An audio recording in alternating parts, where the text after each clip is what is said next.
All right, we're live, so, let's call this budget committee meeting to order at 6:45. Let's just do a quick introduction. Sandra Jones. You want to start, Sandra? Well, there you go. Robert Kelly. Michael Keister. Carol Martin, school board representative. John Decker, Vice Chair. Tom LeVay, Transportation Committee. Thomas Buyout. Tyler Eden, Select Board. Okay. So obviously today we have the hearing, which is at 7, but before that, we decided to kind of have some meeting, we could take care of some business. So is there any acceptance of minutes from the previous 2 meetings? Have people reviewed them? I didn't get a chance to go on Either one? Wow, you're usually on top of it. work back in session. All right. So we want to push those off again till Thursday. Thursday? Is Can- Thursday our last meeting? Thursday, Thursday is officially our last meeting of this session. I don't remember. Deliberative is not our rules. Yeah, I'm just making sure I got So, it. yes, So we need well, except for Thursdays, obviously. So if we could do, if we could be prepared to do the 3 minutes on Thursday at like 15 minutes ahead, would be good.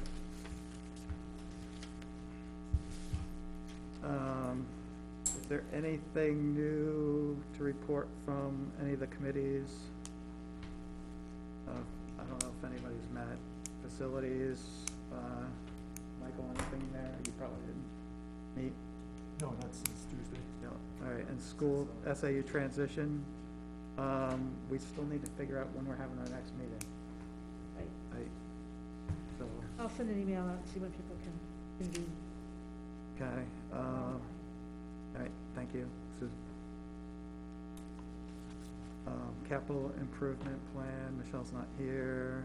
Transportation, that's all set, so probably nothing. All right, so we're early.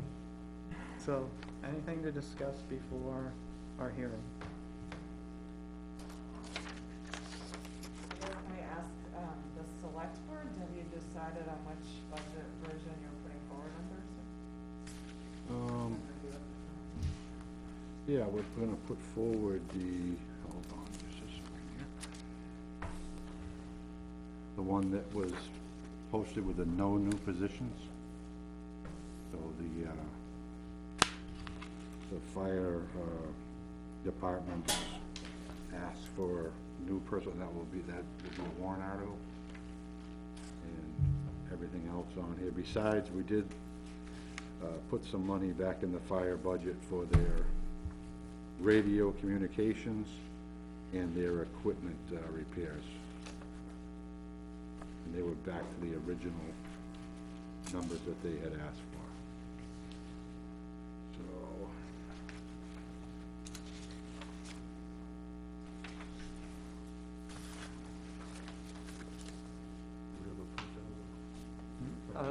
He emailed stuff last week. You didn't get an email? I didn't get a copy of So if there's a newer version, sent us, Yeah. they're gonna send stuff out tomorrow too, so. All right, I will actually forward this one to you, it. All right. just, Am I on the mail list? Yeah, I'm pretty sure I can look it up here in a minute. I thought I emailed it. I'll email yeah, it again. well, it's, Tom LeVay, 1953 @gmail. You should have gotten it. Or sorry, not Tom, T. LeVay, right, T. LeVay. Unless it's spelt wrong. So it was all of the fire department vehicle maintenance. We had reduced that by 1,000. We put that back because the chief was in last night and explained that, you know, he did need that. And also, again, was the radio maintenance. We reduced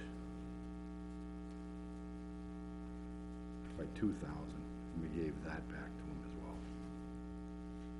Because they might need new radios, batteries, whatever, it's something that they do use every year. And with that, I mean, the budget itself, the operating budget would be about a 4.8% increase.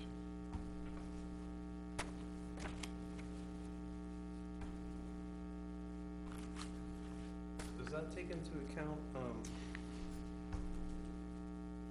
well, actually, I guess I should ask, did the Conservation Committee say anything about paying off the, No, nobody can. nobody came, Yeah. so then that means there's still $40-some thousand on that budget for that. So if that were to get, if that were to be done, then the amount that it's over would be down Yep, significantly. yep, Okay, well, I put in a warrant article for that, so yep. that should be available option to the voters then. I forwarded it to you, so, again.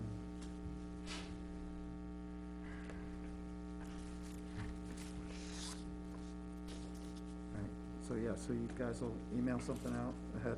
Yeah. All right, thank you.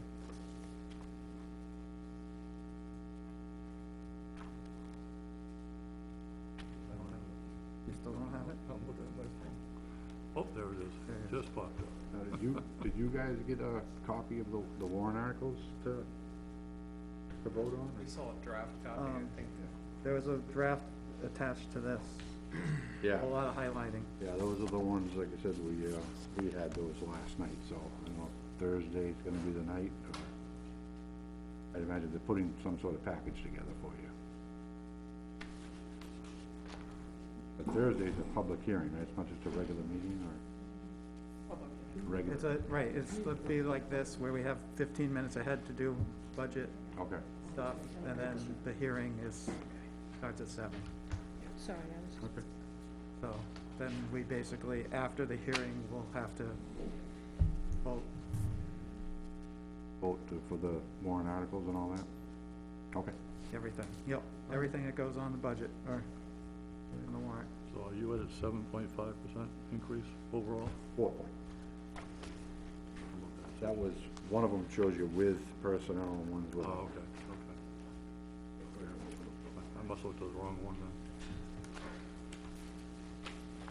All right, 7 minutes yet. And I thought 15 might be tight, come on. Well, we have no minutes to talk about. and then I could tell them. 4.8%. Okay.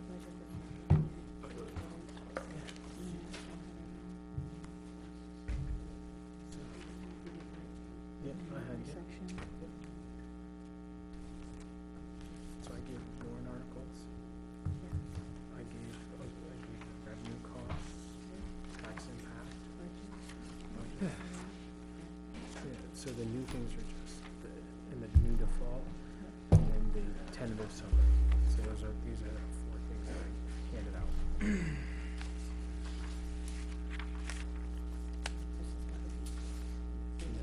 So I guess, do we have a motion to actually recess?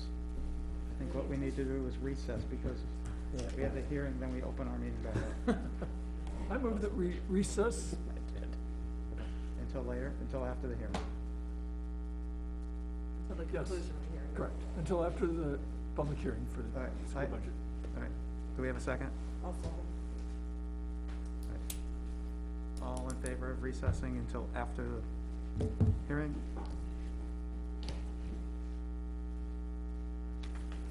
Anybody opposed? Okay, good. Now, what did we just do? We just recessed because we started the budget committee, Right, so we recessed the budget committee because we're gonna have the public hearing now, okay, well, in a few minutes. okay. So, but we're gonna, that way we can reconvene afterwards. I get it, okay. No, the budget committee meeting, so that we could start the hearing. I don't know, trying to be official.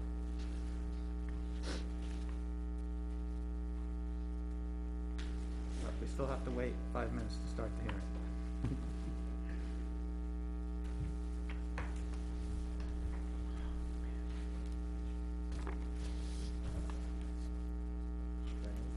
After a while, Is there extra copies of the budget up there? Which, I only brought the, default budget, new copies of that, because I just there have been no changes since the last time I brought them to you. Do you have extra copies? Of the default? Yeah. Oh, I didn't give it to you? No. Oh, I'm sorry, I thought I did. There's one here, but I think this guy's coming, so. No, that's my mistake, I thought I put it at all the chairs.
I can do.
Right, we're putting it in the, no, this is in the warrant article, so if the warrant article passes, then actually that money goes. Where's it gonna come from? The warrant article, it's part of the warrant article. It should be 75%, I don't know how that thing gets. 75%. I got Very generous. 75%. And I'll correct that. I think the 90 percent. Yeah. I think maybe there's supposed to be a decimal point there or something. No, it should have been, it should have been 75.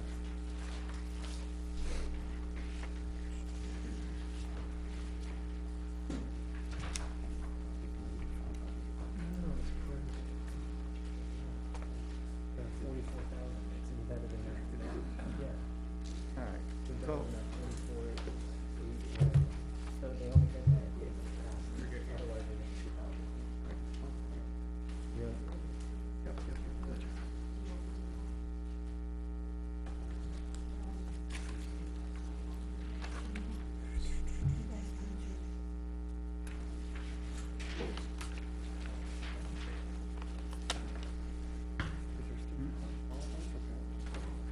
Yeah, but they don't take the classes too.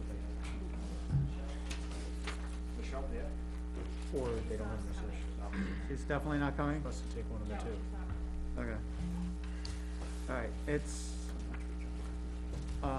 7 o'clock. Mm-hmm. I'd like to open up the Budget Committee's hearing of the Nottingham Schools budget hearing. So, I also want to remind everybody that we have that Nottingham has a no mask policy, and you guys should be wearing masks, but, you know, we have selectmen here that should be the ones enforcing that, not me. So, we're asking you to wear or they've asked us to tell people to wear masks and respect that policy. I mean, I'd like to address that, I guess. I mean, and out of respect for everybody here too. I feel like the mask thing has gotten carried away. I didn't want to debate about it. I understand, but it's become an issue. Well, it's become an issue, and it's not for debate here, it's just the policy, I'm stating the policy, I'm just moving on from it. Yeah, we should just move on to the budget hearing. So, we don't have time to waste, I guess, is really what it comes down to, which is why I've asked people to kind of comply. Alright, so, with the hearing open,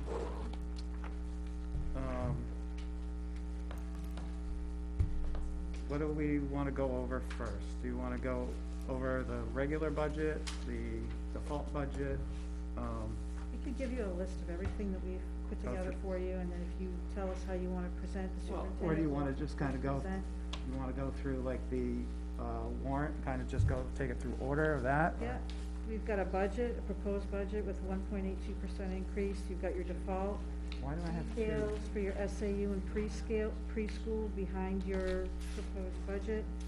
You have revenue, tax impact, salary info, insurance info, the warrant articles, and then the summary of the changes, proposed changes to the paraprofessionals.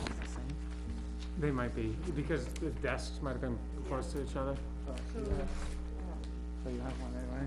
Alright, you maybe, should have one of these, which has all the proposed warrant articles. no, but, so which one, looking at that, okay. One feels thicker than This the other one for is- some reason.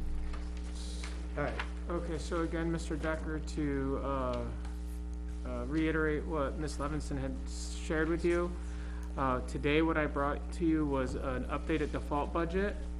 I brought to you the updated warrant articles, the estimated revenues and tax impacts, along with the health trust costs and the staffing amounts that you usually get, and the summary of tentative agreements.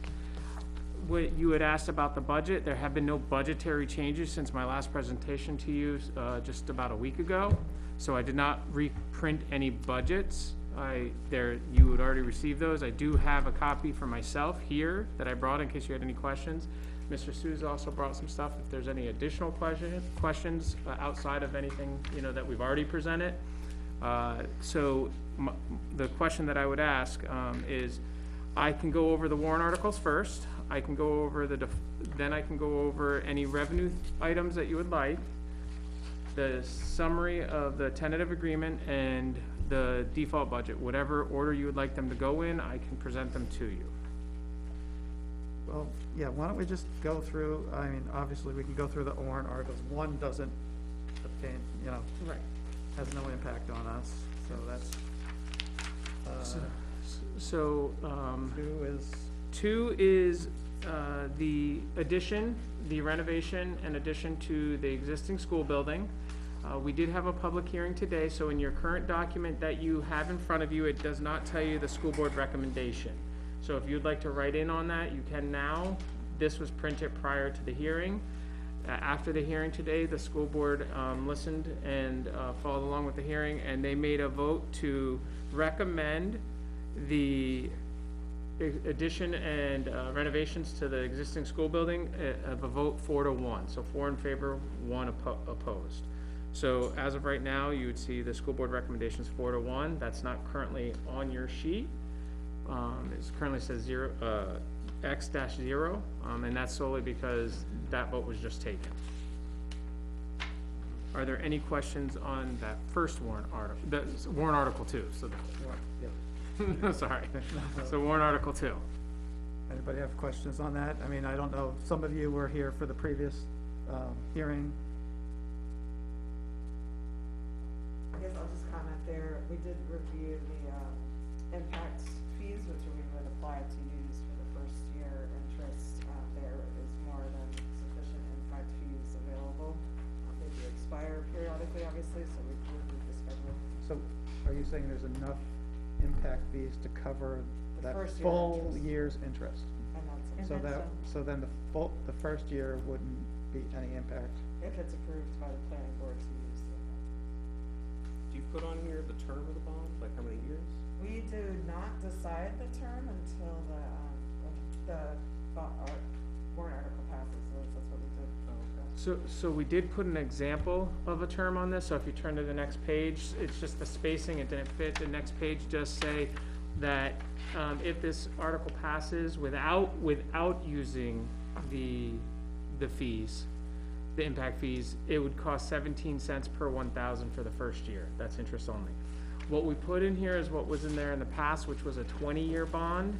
The 20-year bond is 43 cents per 1,000, so that's just a 20-year bond. You can't list multiple options out on the warrant.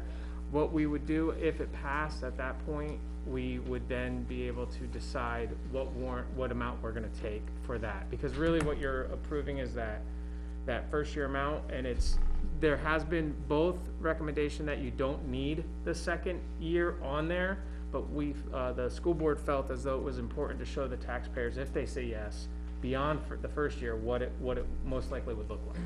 So is it just an arbitrary choice to write 20 years in the That- tax impact statement? Well, no, We that's wanted to do the highest. the highest number of years for the lowest impact.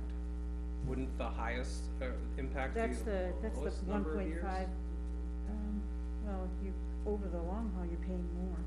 You're Paying like- more if you do the 20 year. Yeah. Right. so in Right, the but 20 this tax impact statement will be higher if you have 10 years as the That's bond. correct. So I think it would be more honest to write the worst case scenario, which is the 10, and I think it's the best choice because it costs the taxpayers the least, but, you know, it seems to me like you're picking 20 and saying that's the most expensive, but really it's letting you put the lowest number for tax impact, right?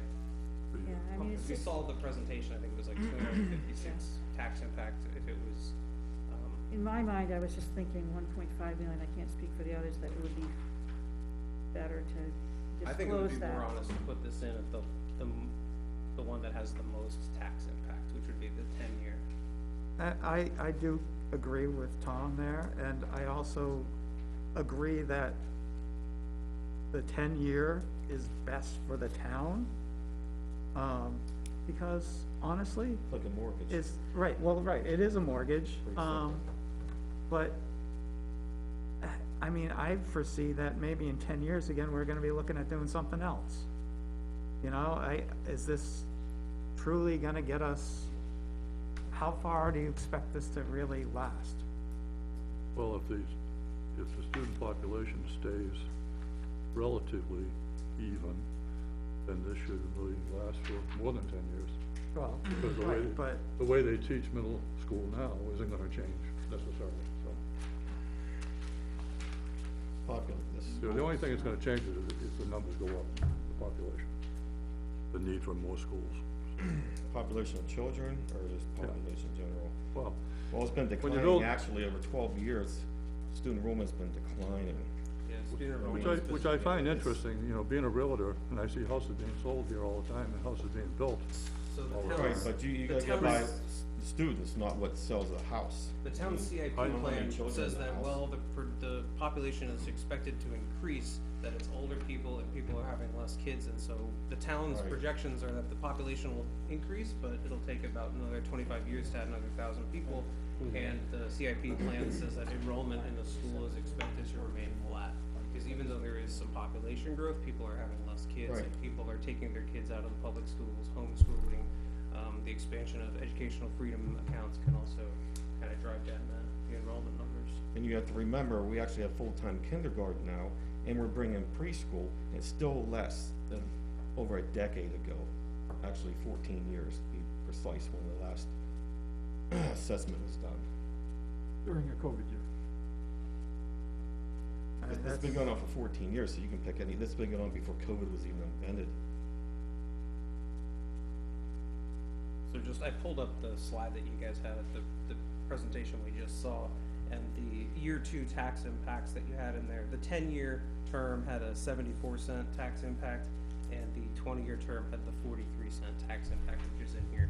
So essentially, this is, you know, that's about double, almost. So I think if you write the 10-year term number in here, the 74, I think that'll be a little more accurate number for the voters.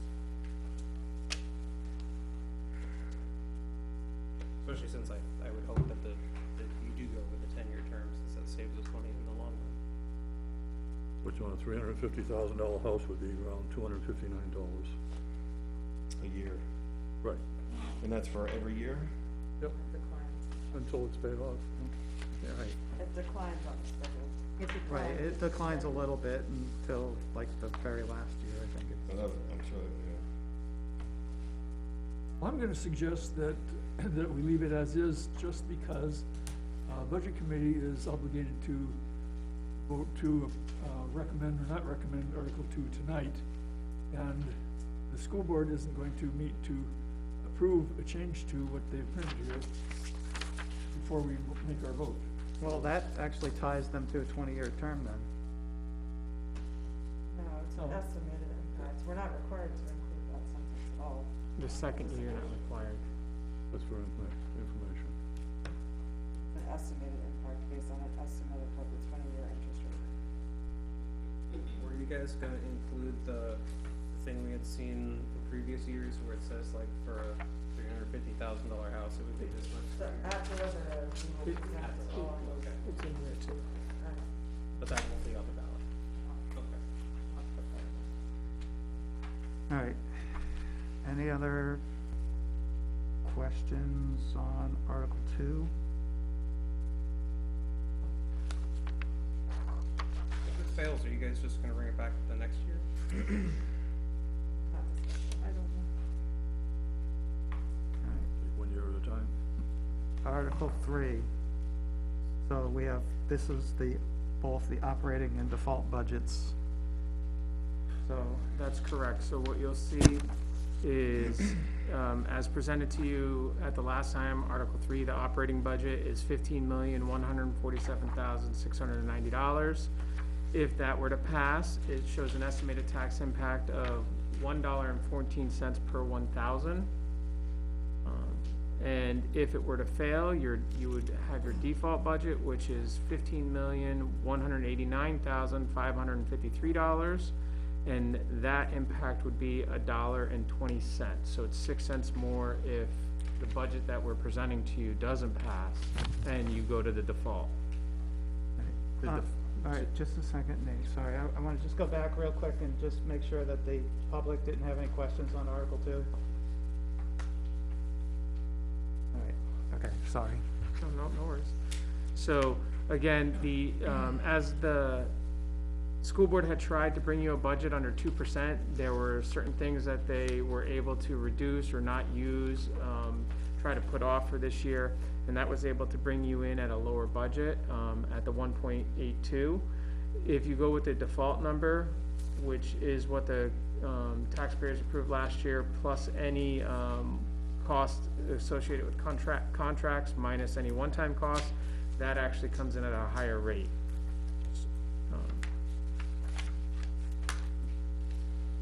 And that number still includes the 430,000 you didn't use, did you? So, So- I'm sorry. No, I'm sorry, go ahead. So when you look at that in the current tax impact, it's not showing a return this coming up year. So if at the end of this year, there's additional return because not everything's spent, that tax impact will get lower. But we have to give you what it is if we spend all of the money this year. We can't tell you what's not gonna be spent this year. So that number, that 114 is worst case scenario. That number could very well go down once money is returned from unspent surplus. Anything that was returned from the prior fiscal year offset the current tax rate. What- Right, so that an sounds great, but unused you're this taking year- money from the taxpayer, okay, and you're getting a negative return. It sounds great, it goes back to offset the tax rate, but inflation's eating that up. I mean, is that money, where's it at? What account is it in? Is it beating inflation? So the more money you take from taxpayers, you're getting a negative return. If you need it, you need it, but if you don't need it, it doesn't sound like you needed it. 430,000 plus, they cut 0.7 out of the budget last year, was over 100,000. You know what I mean? So technically, you wanted 550,000 last year. The budget committee cut 0.7 out of that, so you got 8% increase, and now you back 430,000 this year. So one of the things that you have to take into account is we tuition out to high school and we go by enrollment. If that enrollment changes, that money isn't spent. We contract for buses, and if those buses aren't all delivered, that money is returned in excess. And then the other part is when we calculate state revenue, we calculate it being safe at 95%, because we don't know if we're gonna get the full state revenue, because it's, again, it is an anticipated state revenue. So we calculate it at 95%. If they give you 97% or 98% of what they calculate, as opposed to the 95%, that is gonna come in higher, which means we're getting more money in than what we counted on in revenue, so that's why it comes back to you. I don't know anyone who can budget their budget to be precise, and that's why we look at a negligible factor on what's gonna come back, and we obviously don't spend it if it doesn't. That's what the other warrant articles are for. If there's a surplus, we put that money towards the warrant articles, and then we try to return it back to the taxpayers. Right, which usually all the warrant articles pass, so actually what goes back to us at the tax rate is really negligible. So, but to answer your question, it's, the reason you're getting the return isn't because we over budgeted, it's because there were things that weren't spent, such as the tuition and or the, busing contracts. That's a big number. That's where the majority of the savings is, I mean, is there a way majority. we can get a breakdown where actually this $430,000 came from? That- What's this 430 that we're throwing around? So the unassigned fund balance before the warrant articles were allocated at the end of the last fiscal Oh, okay. year. And So if when you we- look at the last presentation that we gave in the fall, we gave you the full actual spend for the last fiscal year.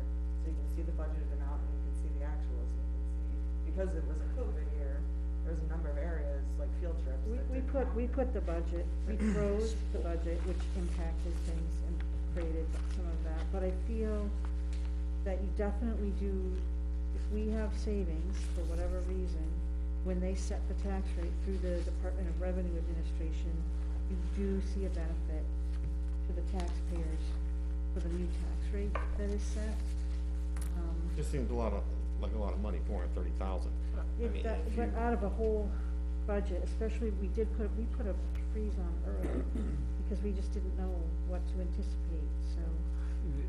The other part of that is, that first year of COVID, we did receive additional funds that we weren't anticipating that had to be spent. So there was the COVID relief funds that came into the schools. Right, like So- free lunches or something. Yeah, free lunches were a factor, then there was also SPFR, which we used to get cleaning supplies, which we used to get technology, that was already in the budget, but we were allowed to use that, it wasn't supplanting, because they were specific to COVID-related expenses.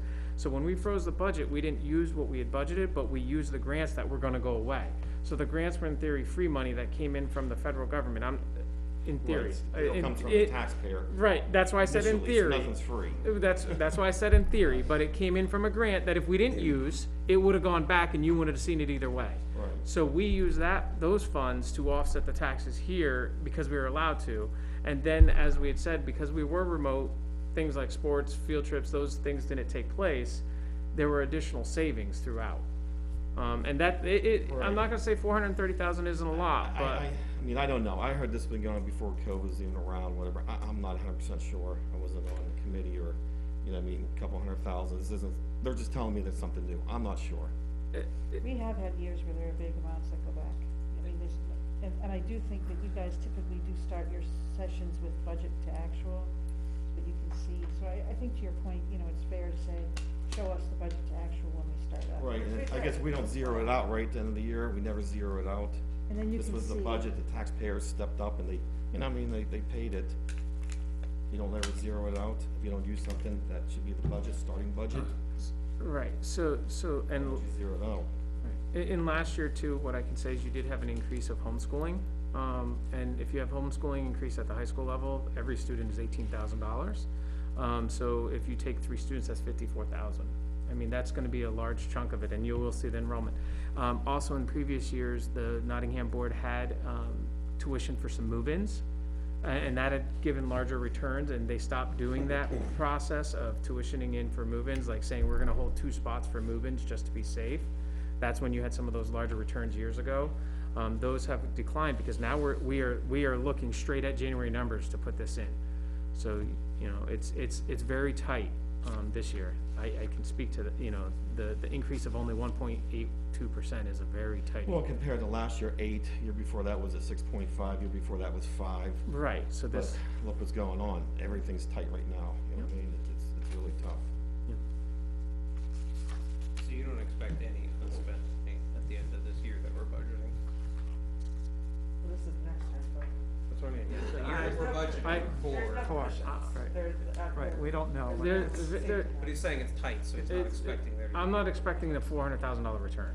I'm not. If you were to come back with about $100,000 or $200,000 return, I would say we did very good in budgeting, considering that you're talking less than 2% of the overall budget. I mean, that's very hard to get within 2% of that large of a Actually, budget. it was 2.9, and that was only 430. If you added the 0.7 that you guys asked for originally, it'd been 0.7 on top of 2.9. I was looking at over this year's. 3%. I was looking at this year's though. Oh. I said about a 1 or Okay, 200,000. sorry. Yeah, But last year. no, it was this year. Right, yeah, you gotta remember that this budget doesn't start for a year and a half yet. It always makes it a little tougher. Right. All right, so everybody saw this last week, I think. Was there any further questions that we had, or? Now might be a good time just to go over the changes in the default, so you can see why there's a difference in the pay. That's up to you. All right, let's go through the regular proposed first, Okay, I that's guess. fine. I think, I don't know, I'm just trying to keep this up in order. Whatever you would like. Sorry. Can I just ask a then maybe you explained this, but I didn't understand it completely. So the two numbers here, the proposed budget and the default budget, the difference between those two numbers is 0.2%. And then there's a much larger difference between the tax impacts for each one. Is there an explanation for that? It's 6 cents. I couldn't tell you why. It's a 6 cents different. Right, but if you look at the two numbers, I mean, they're only different by about 40-some thousand out of 15 million. So- which would be so- a 0.2% difference. So I can speak to that if you look at the next one down, just, Okay. that's the easiest way. $44,000 calculates into 5 cents per 1,000 in the impact. So when you take about 45,000 out, you're taking about 6 cents out. Or you're adding 6 cents more. That's all I can't speak to it any other way.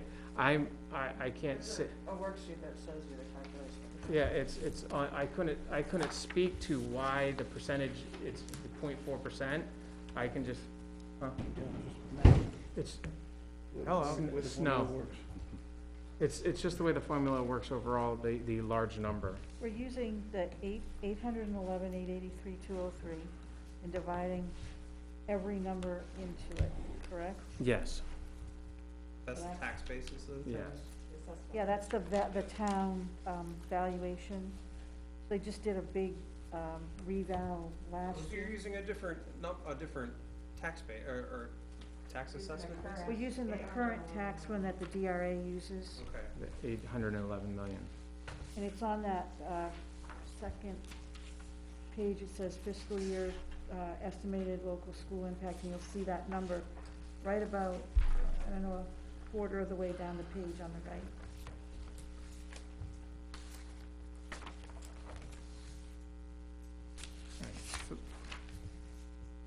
Does the board wanna see the proposed, the default first to kind of, does that make sense for people, or do you wanna go? Is there a way to go through it and just kind of mention things that are different in? Yeah, that's what I was gonna I think do. that would make most sense. So, well, you can look at the side, the sides on the zeros. You've seen the default before and I presented it to you. So what I wanna share with you is just this new one and any changes I made from the previous default. I'm not gonna go over the entire default with you unless you have specific questions.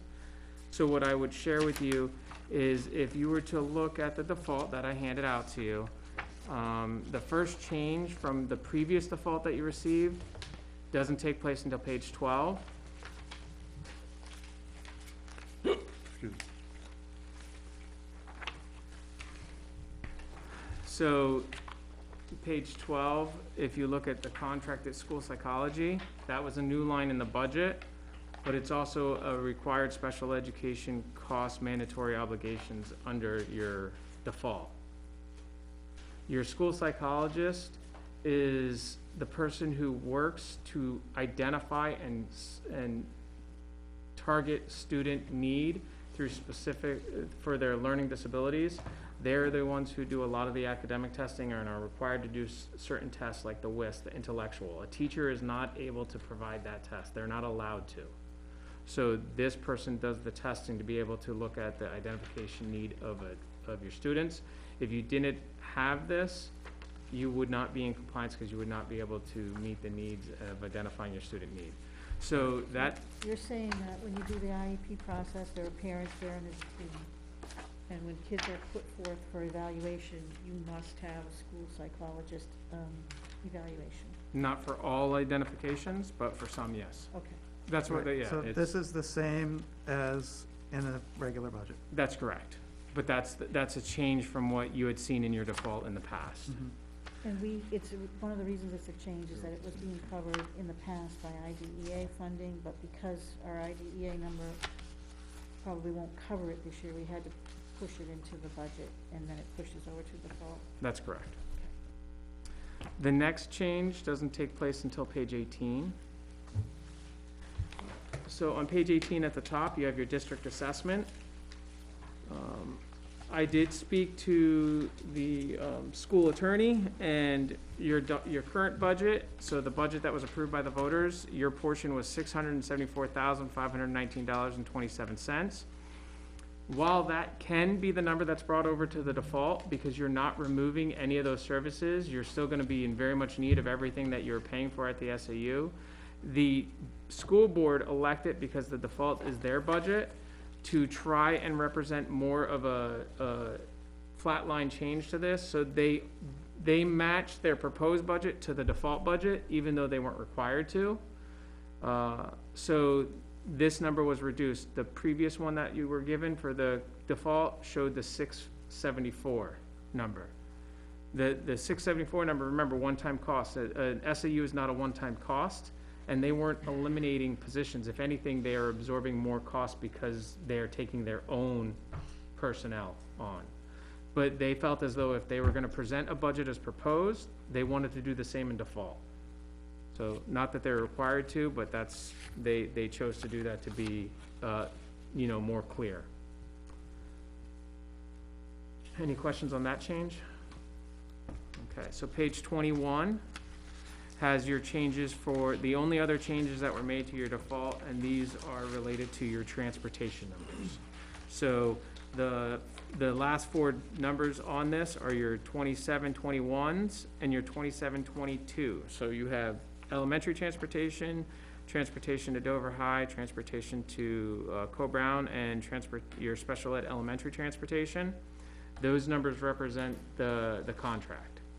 In the past, you had a different number in there, so now that represents that change of 3.5. It matches your budget. Those are the only changes from the previous default that you received.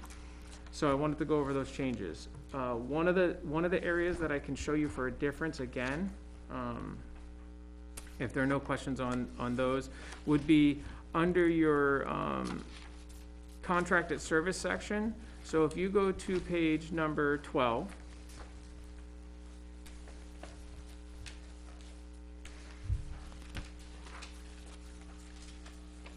I'm sorry, it's actually 13, sorry. Go to page 13.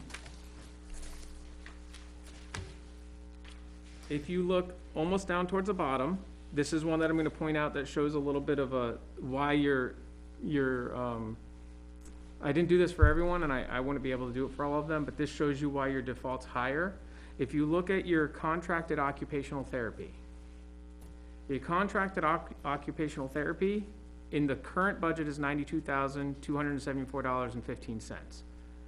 If you remember at the last budget meeting for you, I had shared with you that number went down to $81,894.01 because that person is now gonna be a part of your CBA. That number includes all benefits. So it is very, and it is very likely or possible that person could change health plans, and therefore you would wind up with the number that's the higher number. So by that standard, we're not eliminating a position, and there could be additional costs that come with that, so it goes to the higher number. So that's one of the areas where you see a higher number in your default than you did your proposed. There are multiple budget numbers like that. That is one of them.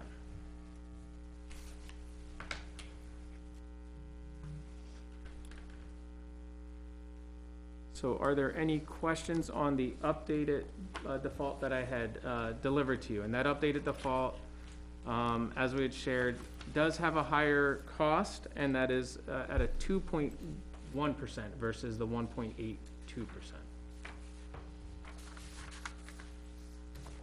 So with no other questions on that, I would like to go back to Article 3 real quick and Yeah. discuss these tax impacts.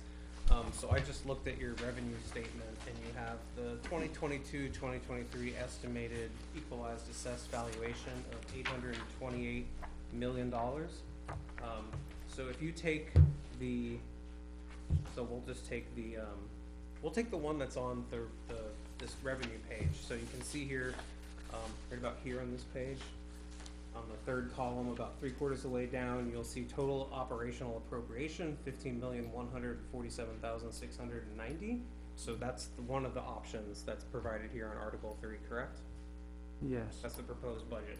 And then below that, you'll see, net local school appropriations, less the adequacy grants and the state education taxes, which brings the local direct net assessment to $11,740,000. And that is the amount that's gonna be raised by taxation, correct? That's correct. And so you have to take that $11,700,000 and you need to divide that by the assessed valuation. And so if you're trying to get it in a rate of thousands, then you wanna divide that by 828,121. And if you do that, you'll get a number which is $14.18 per thousand.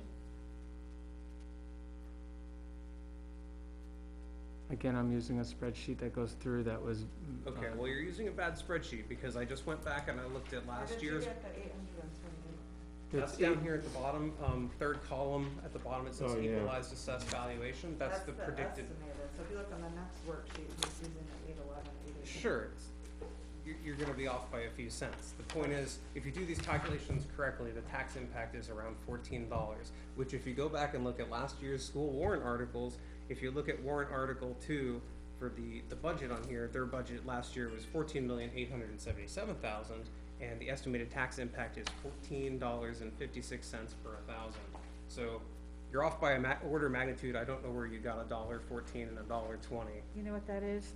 It's the language, the estimated tax impact, so I think what it's saying is there'll be an additional $1.14. So it would be the But that's- difference between This is the the, exact same wording last year's warrant article. yeah, it's all of always those. just the additional instead of the full. It's the We've had this additional. conversation, this is, I'm trying to look at this calculator again, hold on one sec. I think Yeah. what it is you divide everything in, just like you said, you get the full tax impact. And then the warrant article reflects the additional. It is, it's the additional impact. It's not the full impact, Right. it's the additional impact. Well, then how Okay. come there's an additional impact if it fails and an additional impact if it passes? Because if it fails, it's more expensive because you're still got one-time, you have your CBA costs that go up anyway. Yes, so why is it also, where do you get $1.14 if it passes? It's But $14. the next worksheet shows you No. where the $1.14 comes from. If you look at the estimated tax, local school tax impact, it has the whole time for These numbers just don't No, it's all Right, rounded. So it should say something, Estimated tax change is $1.14 on the tax impact.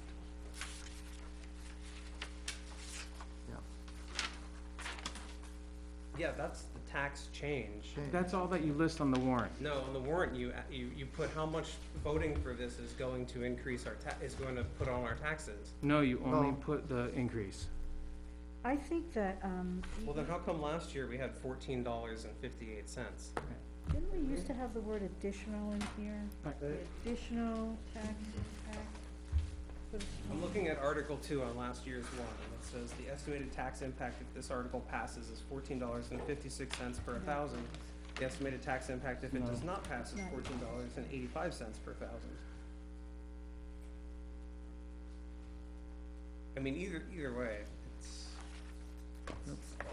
it's really low. I'm pretty sure it's supposed to be the bigger number.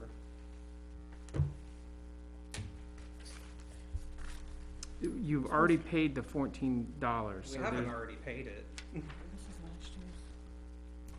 Last I year's right understand, here. this is the warrant article that we put forward, I can Estimated change it tax- if, Estimated tax impact for this article, right, so last year we listed the full amounts, which I agree is We've always really done that. what we should be doing. Because that's the tax impact of that article, whether or not it's an increase or not, we're still, no matter what, we're responsible for paying one of those. I know in the past, I think there used to But- be the word additional in there, and it Yeah, was, it, yeah. so, it just says right here that, I'm looking at last year's, Yeah. I see it. so.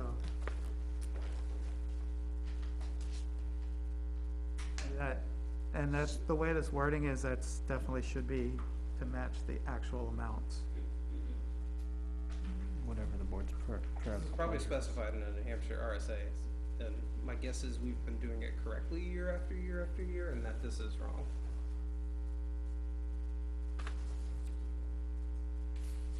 I don't have the year before, sorry. The year before that. It's probably in the hallway someplace. Michael, you don't have the year before, do you? You don't have the year before, do you? It's not decided as a. I've got that book, Has to be the adjusted deliberative for session from last year. Yeah, I can, Either way, just making it aware that I'm pretty sure these numbers are off by an order of magnitude. I understand what you're saying, we're looking at the increase, you're looking Right. at the overall. I'm looking at the legal way that you're supposed to write tax impacts, All right, and either the town has been doing it wrong for years, or this is wrong. All this goes to the lawyer anyway, right, before, Mhm. and so, we'll be able to check on that. okay.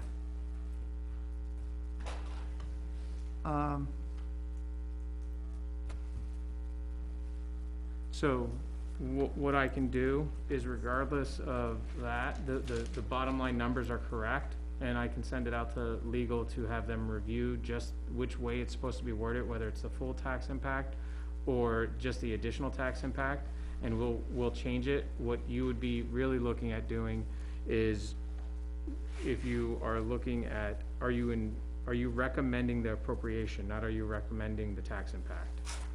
Right.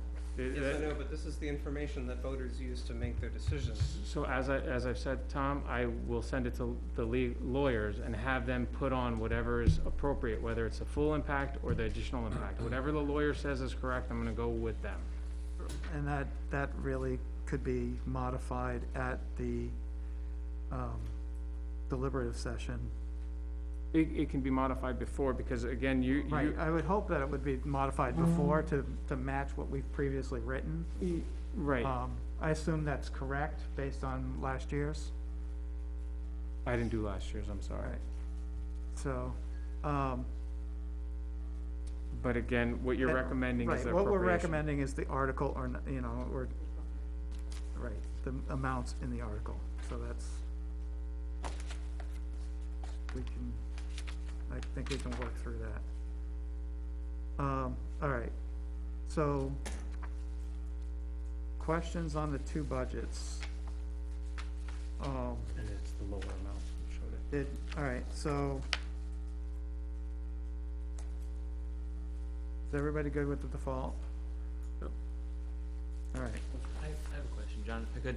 Now, looking forward in the years to come, do you guys anticipate the school budget going up by percentage points? Like on par with what it had been, like 5 and then 6.5 and then 8%? Do you predict the budget to keep growing that much each year? I know this year's is, 1.8 or 2.1, but, looking ahead, because I just feel, a bit untenable to anticipate that. So it's hard to, I don't have my crystal ball necessarily. Right. A lot of the impacts that we had in the past that led to the higher budget, was a lot of, recently anyway, over the last few years, the state costs were downshifted to us. So we had no control over that, so just the retirement pieces. I do expect that they're gonna revisit the retirement again. They put a moratorium, they didn't do anything with it this year, so they may do that again in the future. But I do see as far as the information, or the budget numbers that we have control over, to try and make it as flat as possible. We're not looking at adding a lot of programs. We may look at world language. That's the only program I think we've really discussed and I don't wanna speak for the board as far as where they go. But I also see that we're gonna be graduating larger groups at the high school and, having, smaller groups going in. So, we've had the opposite of that in the past, which is why the budget increases. We had smaller numbers graduating and bigger classes going in, so you had maybe 10 extra students that you had to pay tuition for. So that will level out in the next couple of years, so that'll be a, I don't wanna say a savings, but at least it'll help with the budget and maintain a much more tenable. Won't it make higher tuition for the high school? Well, we hope that it doesn't offset the numbers that way. I mean, I would just think it would, Well, it depends on the numbers of how many students. Right now, we've had some pretty big fluxes between like class sizes of 55, class sizes of 72. Our goal when we build the budget, building based, is to keep it around 2%. We think it's a reasonable, responsible number. Right. And then, of course, again, sometimes we don't have control of all the costs. So it seems like, you know, as much as it depends on you guys have done your homework and presented a really good budget and controlled, you know, the numbers that we can, but like these required things that are coming from the state or federal programs are eating our lunch, like what Tom pointed out last week, it was $60,000 for one student just for transportation. It's like, this is, I mean, Well, I know, I wanna say we can't keep doing kids, that. though, it might have been the same though, right, cause you're already paying Right. for the one ride, it would hold more than. I understand that, but One it's student. these factors outside of our control that are just creaming us, and I don't know if you can, with the powers that be, but this, Yeah, we're not the It is only town that's feeling outrageous. this. I know right now there's Yeah. several groups at the state level trying to figure out how they can fund education differently. There's- Okay. I was gonna say, there's actually a movement, a Fair Funding Movement Act that's out there that talks about the discrepancy between small towns and large cities on what's going on. One of the very enlightening spots that I saw was they compared a town up north to Newington. And I'll use Newington because that was the town they used. And they showed two homes. One home was a three-bedroom colonial with a two-car garage, 2.5 bathrooms on an acre of land. It was a beautiful house. And then they showed a mobile home with a carport that was 3 bedrooms, 1.5 bath. And then they asked, which one did you think had the larger tax? It was the mobile. Doesn't Newington have a massive industrial park? That's and- correct. So that's why it's the equalization, that's why it's unfair. So the mobile home actually was paying more in taxes, for a far less evaluated home than the home in Newington. The Newington home was around 800,000 and the mobile home, was around 150,000. 140,000, but they were paying more in taxes, and that's what they're talking about, that unfair funding, the way our formulas Make are. funding fair, are they proposing that people in Newington should have to pay more taxes and send that money north? I think what they're proposing is that the state raises more funds in a different way. But that doesn't address spending too much money, that just steals more money from different people. I'm just sharing what it was, that was one of the questions. concern is spending, when you're spending $50-some thousand on transportation for one student. Do you guys, I know there's a lot of statistics on here, do you have the cost per pupil in any of these documents? that's a lot No. more. Is that something that you Transparent, yeah. calculate? The state calculates that number, and they have it listed, out on their website year over year for every Do you district. know what it would be for the proposed budget? We'd have to have them, you have to pull out your tuition, in order to match them, they pull out tuition, and they pull out Transportation. transportation. And that makes it kind of weird for different districts like ours, where we have to pay tuition.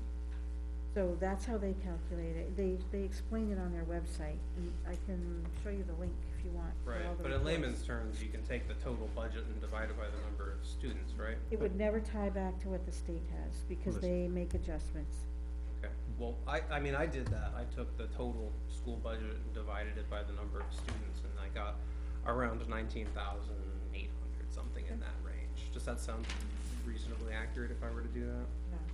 Probably not. Not the way the state does it. Oh, no, I'm talking about the way the state does it, I'm talking about looking at the amount of money that the school spends, the budget, divided by the number of students that are in the schools. It's not an accurate representation of what we're spending on the K-8. It's also not a fair comparison of schools in the other states or other schools in this state, because that's not the way they're presenting the information, so our numbers would look artificially higher. They do look pretty high. All right, So another thing that impacted the budget this past year was the SAU stuff that was a savings of like 80,000. Of the elimination of Yeah, and then savings to your preschool now that they're gonna be in your building because of the separation, that's an additional savings as well. And savings on that other one roll, so about 10 there, Yeah. 40 on the preschool, roughly 50 and change on the coordinator position, plus the 80 in the actual budget itself.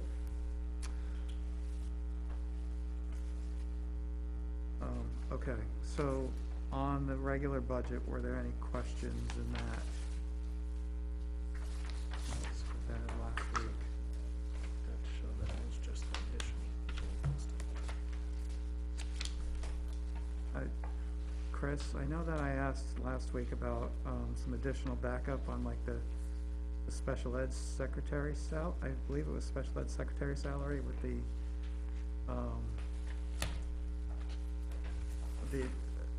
adjustments to salaries there, because it was a pretty big change. If you guys did some comparisons or whatever, some backup, I don't have that printed. Yeah. The new scales. We had shared with you how we had done it, but we didn't bring it forward because we had already presented that information. You did say in the future that would be helpful to understand it. okay. I didn't print out additional stuff for that, I'm sorry. Okay, no, I just, Is there any detail, because I know we asked to bring the detailed binder for that, each line, or? That doesn't have, no, it's not that, that's the salary detail, those are what he put in. We did share with them how we had done it, which is we looked at the state average for school secretaries throughout a couple different websites, the low and the high, and then how we reevaluated our non-CBA, so that we could make sure that we were not just competitive, but we were giving a livable, fair wage for those positions as they were in other areas. yeah, I was just hoping you guys would have brought it today. Okay. Any other questions on the budget? It is in your staffing, showing their salaries now in the staff list, so you do see that in there.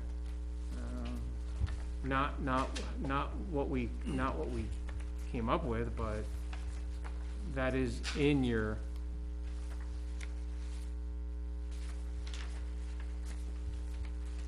In there, the salaries for all your personnel are in there.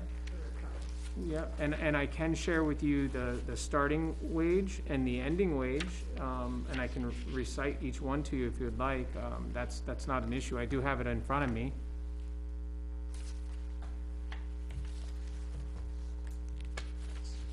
Would you like me to share with you that part? Sure, go for it. Okay, so, as I shared with you, the last time the wages for non-CBA were adjusted was back in 2015. Yep. At that point, you had 30 different steps, and they were a quarter apiece. So in order to help some of your staff who had been here more than 25 years, you added additional steps to it. You didn't actually condense or recalculate, you just said, we'll add a couple more years and add a quarter apiece. What we did was said, there's no one that should be waiting till they're in their 30th year in order to hit a livable wage or a full salary. So what we did was we created 12 steps. 12 steps for your janitorial or custodial, and 12 steps for your secretarial. And those steps start at $13.50, and they go up in increments of 75 cents for 12 steps. So they start at $13.50, and they moved by the 12th step, they would be at $21.75. That's what, sorry, how much is the increment? 75 cents. 75 cents for each step? Yep. We also put in that for those positions, if the people do not have an associate's degree in those positions, you would reduce $2 an hour. So in essence, those positions could start at $11.50 and end at $19.75. Okay, if they don't have associate's degrees. So we're rewarding some of the people for additional education by matching that. That is for your custodial and your secretarial wages. Those are what I would consider fair living wages for those salaries.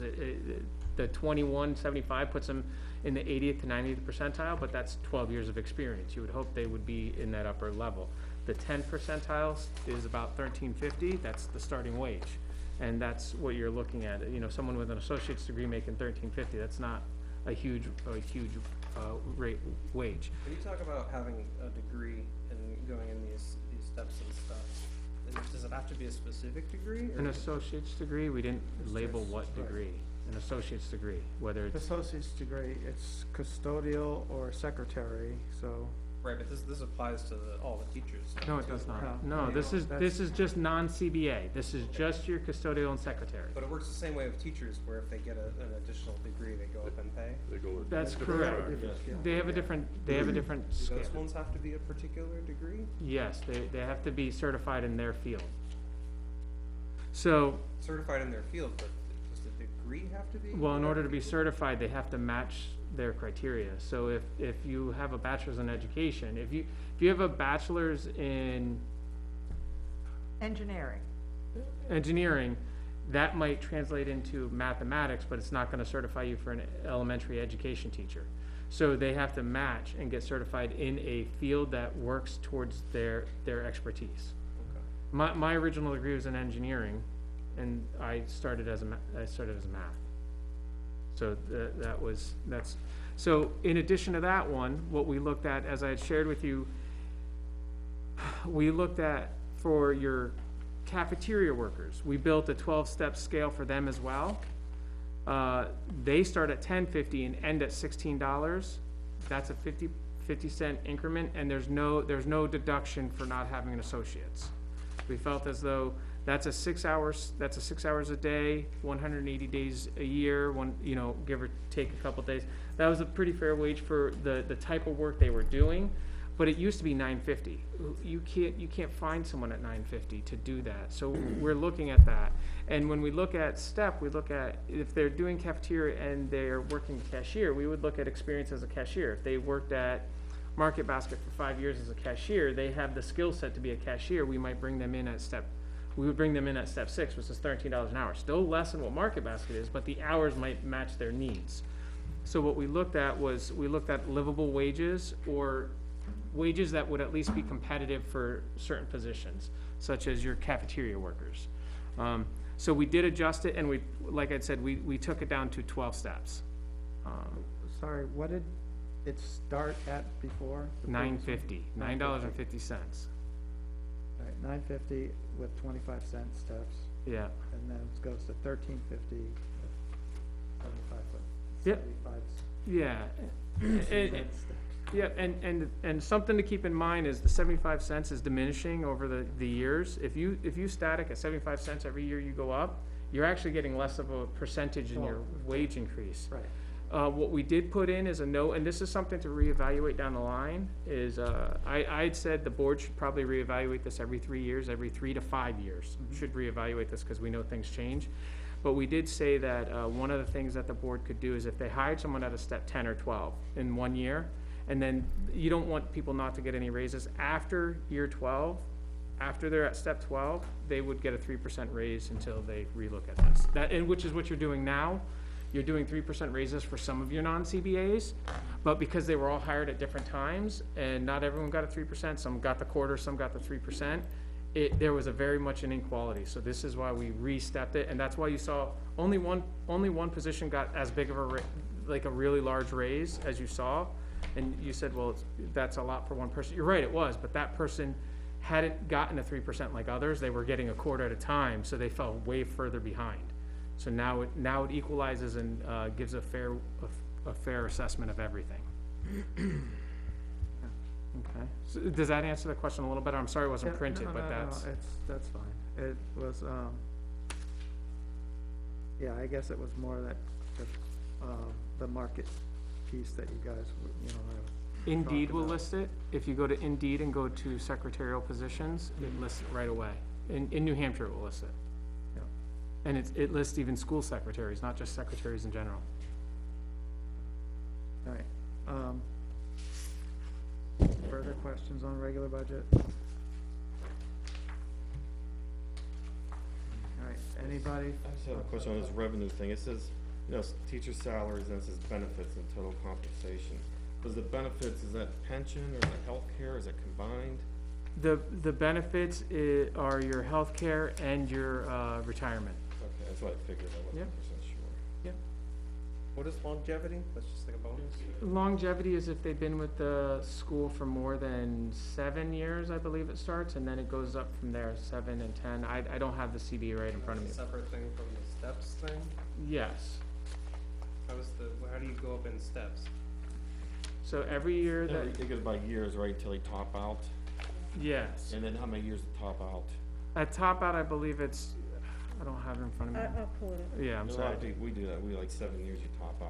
You know what I mean? And then you still get a raise on top of that. Yeah. Everyone will get the raise, but Well, reality is somebody that's at the top step, how many steps do you have?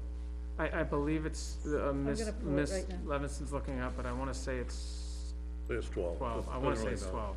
So you could have a teacher here, step 12, and the only time they'll see a raise is if there's a cost of living raise that's applied to the whole schedule, or whatever they get, or longevity, which might be $100, you know. right, it's something, I've been looking for COLA for 25 years. If you're okay now, Thing I'll is, look for you know, a lot of people Let me took a check pay here. cut. Has anyone at the school took a pay cut this year? A lot of me, my neighbors, whatever, different fields, took a 25% pay cut for 6 months. That's huge. I didn't get a raise for the last 6 years I taught. A raise, I took a talking about negative raise. number. I have a negative number, not a positive number. I went back a negative number, right? When 9/11 hit, negative 24%, took 10 years to get that back. Right. Negative number. So we. So the understand bottom that. line is the teachers on the top step, they don't really get what they should get, even though Well, you're they- basing this on 31 weeks too. Most people work 52 No, weeks a I'm- year. We won't get into that. Okay. That's another whole, So are these salaries are for the 9 months? So for the School year. one school year, Yeah. it's, and you had asked the question I wanna answer, it's 14 steps is what they're currently in place, so 14 steps. And in addition to the steps, you could move across, so you could move down or across, because if you start with a bachelor's and you wind up getting your master's, you get rewarded for your further education.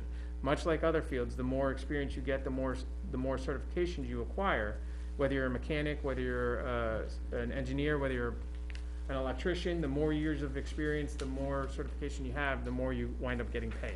Yeah, but in business, I mean, if I go get a random degree, I mean, it doesn't add any value to what I do for the company or But something we like that. don't, so when they're getting the degrees, we approve what their workshops are and those, and their courses, and those courses have to relate to their field of study.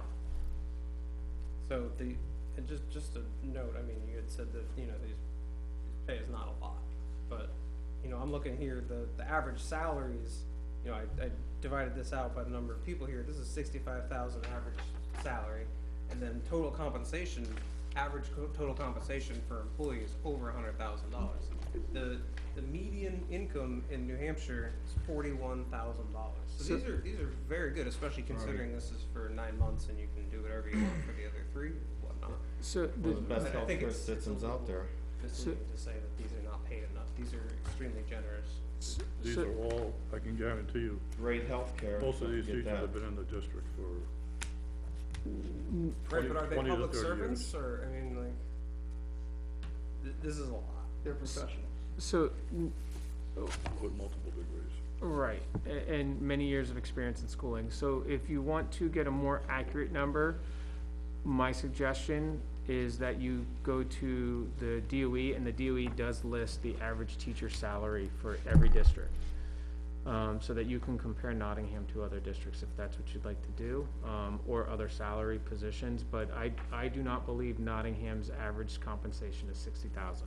Not based on the DOE report, which we are Well, I required. mean, you can take this list right here, which Right. has 35 names on it, and you can look at the total salary down here, and you can divide that by 35 people, and you get $65,000. Okay.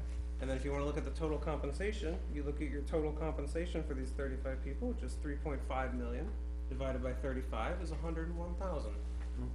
It's very easy to calculate, which is, you know, this is these are good salaries, and so it's just kind of frustrating for the taxpayers when there's 7% raises year after year in the middle of an economic crisis, when people are losing their homes and can't pay their taxes. We have the largest record numbers of tax abatement applications to the Board of Selectmen. And I think a lot of people are very frustrated that these contracts do not seem to be negotiated with the best interest of Nottingham taxpayers in mind.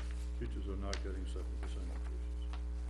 Well, it's right here, teacher's salary, 7.7%, and I believe last year it was 8%. Well, they're not taking a pay cut either, though, like a lot of people in Right, town. so yeah, the teachers are getting 7% increases. It's right, So on it's page right one, on- first it's- number. Now, there's been changes in personnel, so you're Right, not well, comparing apples to apples. So maybe a little bit, Still a but how pay much? increase, a pay decrease, like a lot of people took. That's not necessarily based on an increase that a teacher got. Can, A lot of things that have. can I answer the other question? Sorry, the other question that was asked is at what year does longevity start, and that's at year 10. So if they've been with the district for 10 years, not 10 years of experience, 10 years with the district, they are rewarded an additional longevity stipend for their extra hard work to the district, their extra support to the district. And one of the things that you need to keep in mind is it's important to keep our teachers for a long amount of time, because it takes about 5 years to get a teacher trained and up to speed with what you're doing within your school. So every time you turn a teacher over, you're actually, the money that you've already paid them, in addition to any of their PD that you provided to them, is gone out the window, and you're starting from scratch. So it actually costs you more money than offering a longevity to get them to stay. So that is an important note to put in there when we look at longevity. Now, that's in the district, though, not in the school, though, right? Is that correct? I'm sorry, can you? You said that pay started at district, not the school. We only have one. So it's Right, after 10 years in In the the school. district, in their 11th year working for the school, they'll get $800. And then For our own 12th year on, it's $950. Not more each year, it's 800 for a year. Yeah, The next right. year it's 800, the next year it's 800, then it's 950, and they don't go up from there. So it's not $800 plus $800, it's No. just $800. Right, okay, after 10 years. Yes. 10 years. Serving. And how's it go? It's gotta go up higher than 800, because there's some here, 2,000, 1,500. It's only if they have no opportunity for an additional step increase. So once they've hit the 14th step and they're all the way up at the top, there is an additional, so there's that additional fee that goes in, or that additional longevity part. Now, how long does it take to complete 14 steps? Is it step 14 per year? years, yeah, it's 14 14 years. years. So this kicks in at 10, and there's still more steps after this. That's correct. That's correct.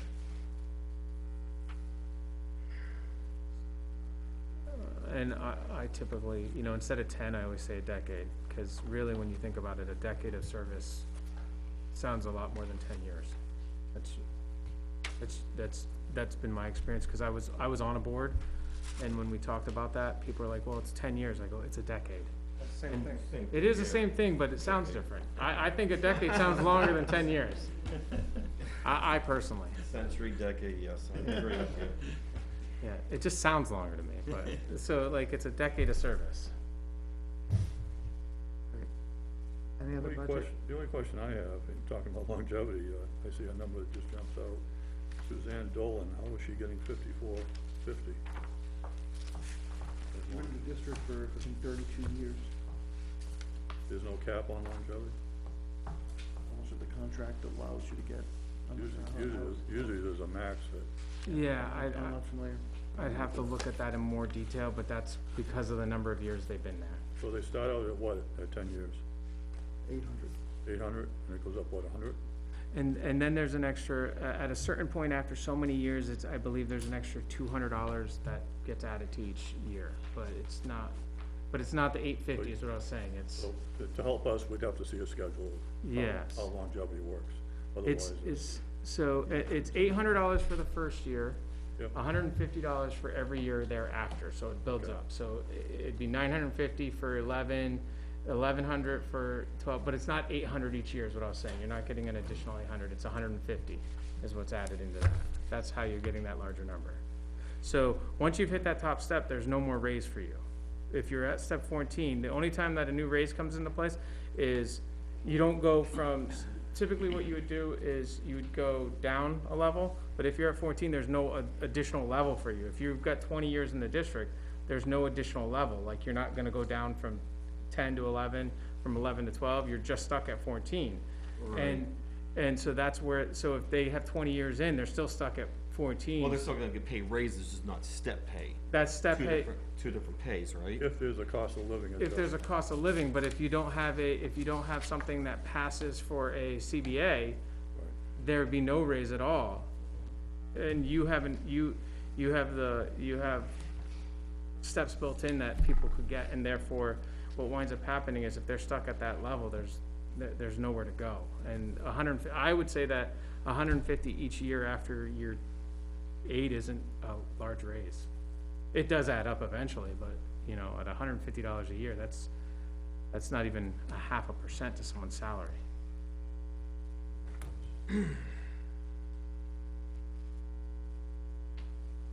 Right, but you're still getting cost of living raises, you're still getting, or a raise, right? There's the This is just a potential. step. Yeah, there's the potential, that's correct. Right, so it doesn't, you know.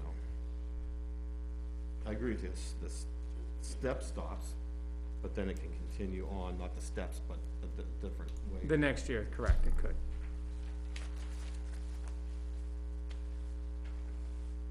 Right. Budget, good? Anybody from the audience? Okay. Right. Articles, oh, yes. Yeah, you can ask questions if you want. I just wanted That's to why I make a asked you couple guys. of points about some of the numbers that have been discussed tonight. Sometimes the numbers are fun things, and you can do a lot of different, you can make a lot of different arguments depending on where you get them. And I just looked up while I was sitting here, the median household income of towns in New Hampshire. And Nottingham turns out to be 29th richest town out of something like 234 towns. And the median household income is $103,348, not $40,000. I said medium personal individual Okay. income. So Not you were together. complaining about teacher salaries, so I also looked up the median income in New Hampshire for people with a bachelor's degree. A lot of our teachers have bachelor's degrees, right? 57,385. 57,000? 385, With just a bachelor's degree. Which is, okay. Well, I mean, cause if you look at this, the average teacher's making 65,000, but they're only working, what is it, 182 days? So they're making above the median Right. income. But it's 182 days, and most people work full-time, that's 56 times 5 Right. days, that's 260, so you have to divide your number by 0.7, so, Do you teach?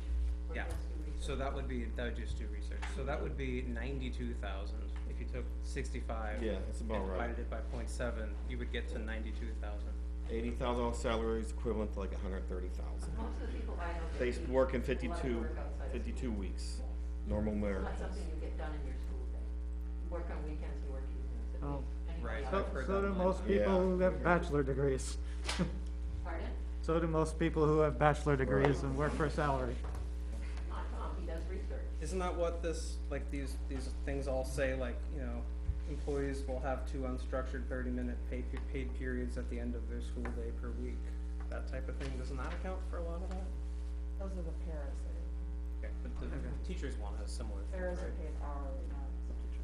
Okay.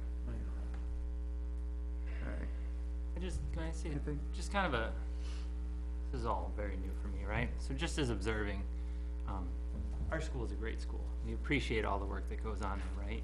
But I just don't know if this salary reflects some of the people in town appropriately. Like, that is a great wage for great teachers, so good for them, right?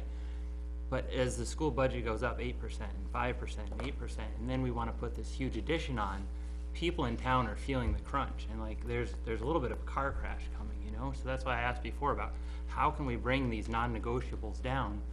Because we can't keep doing this, you know? I don't know very many people in town personally that are in the 100,000s per individual, maybe for a household, if they're both working overtime, et cetera, but, I mean, I just feel like that's what I'm running into here, listening to your numbers. And yes, the school's great, that's awesome, and we wish we could do more for the school, but this is not a fair representation of the folks on my street, you know?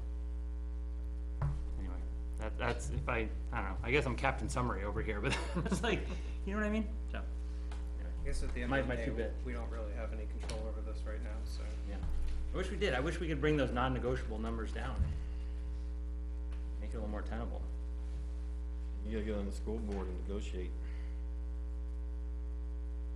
Well, I think it'll be helpful to have public observation of the negotiation process that might reveal some things. Transparency is good. Transparency is good. All right, so, are we ready to move to Article 4? Yep.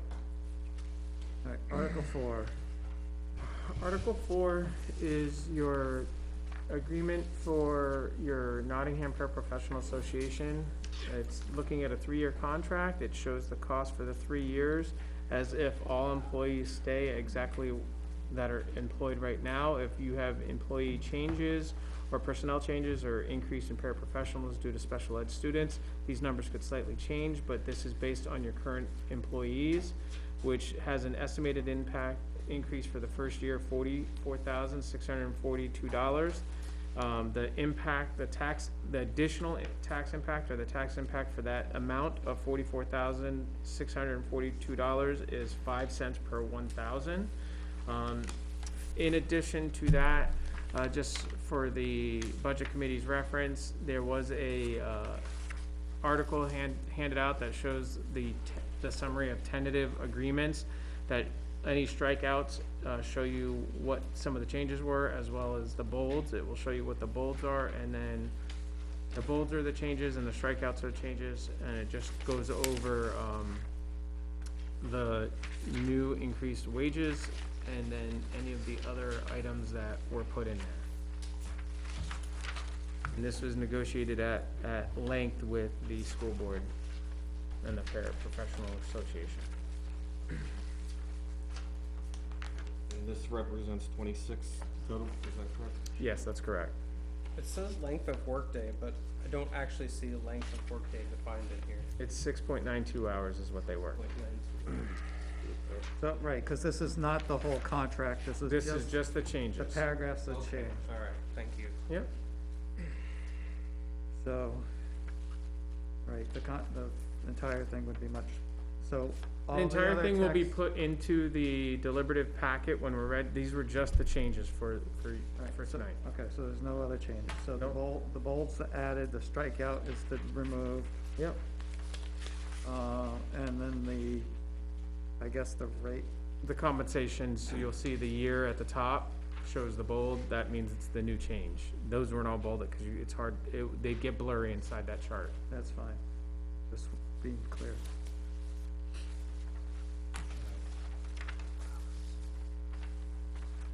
So this.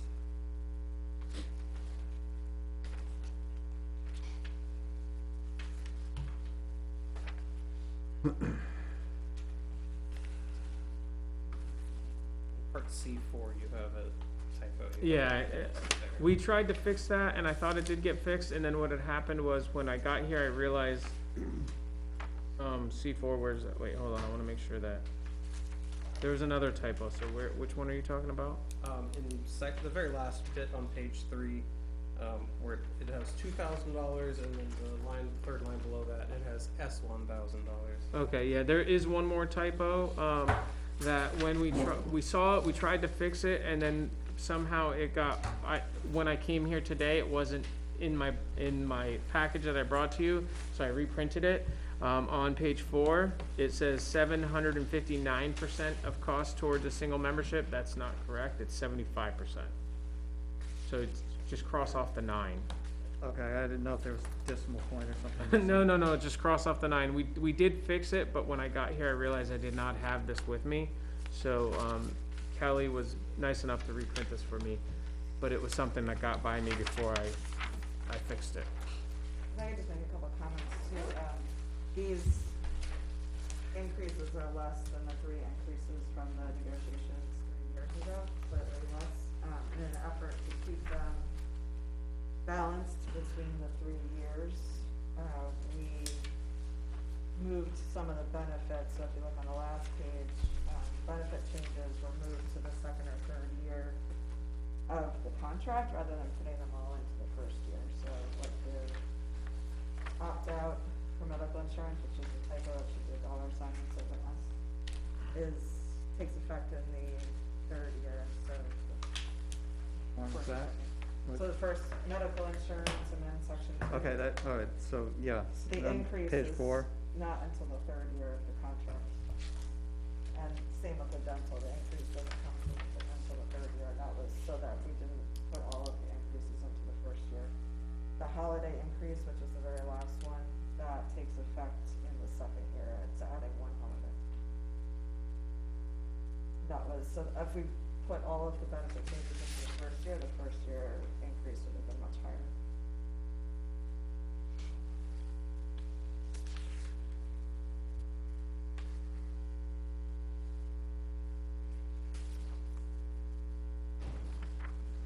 Even with this change, they do not get all of the holidays, that the teachers get, or the school's closed, so there's days like Labor Day that they don't get, New Year's, Well, they get them, they don't get paid for them. they don't get paid. Right, so they get paid, They're only paid hourly, so. Yeah, they're only getting 5 holidays. 5 holidays, 12 sick days.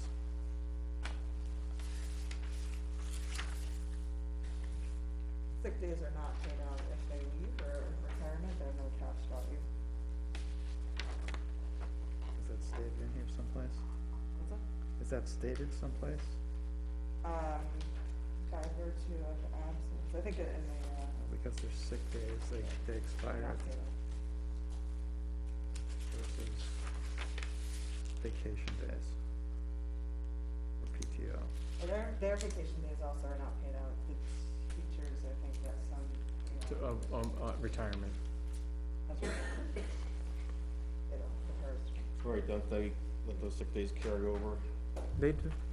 for, you know, I know some teachers retire early, 2-3 years. Is that true? Yeah, Sick they, days, Or they just keep current their sick days and get 800 sick days or whatever? Yeah, there's a cap on that, but this isn't the teachers, this is just the paras. Paras don't get that Right. benefit. What's the cap on teachers? Like, 60, it says? That's the Did I read para that right? account. That's the pair, that's not the teachers, they're getting the more. paras, the teachers, I believe, are 120 that's ours, days for teachers. 120 days? At a cap, yeah. What are we looking for again? Sick day, I don't know. What they can carry over? Yeah, Hold on, I got the contract up here. If you did ours on ours.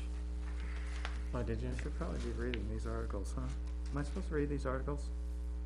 I thought- I'm You, thinking that when you for the- vote on them, you should be, but since we're just Well, no, discussing them. as part of the hearing, we don't vote on them until, After. oh, okay, when we vote on them as part, You would read them completely in it when you make your vote. You would need to read them in.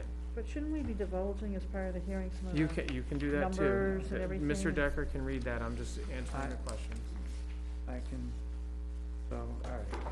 Well, I'll go back to, I'll read 4 just as it states here. Yeah, Shall the Nottingham School District approve the cost items included in the collective bargaining agreement reached between the Nottingham Paraprofessionals Association and the Nottingham School Board covering the 3-year period from July 1, 2022 to June 30, 2025, which calls for the following increases in salaries and benefits at the current staffing levels over those paid in the prior fiscal year.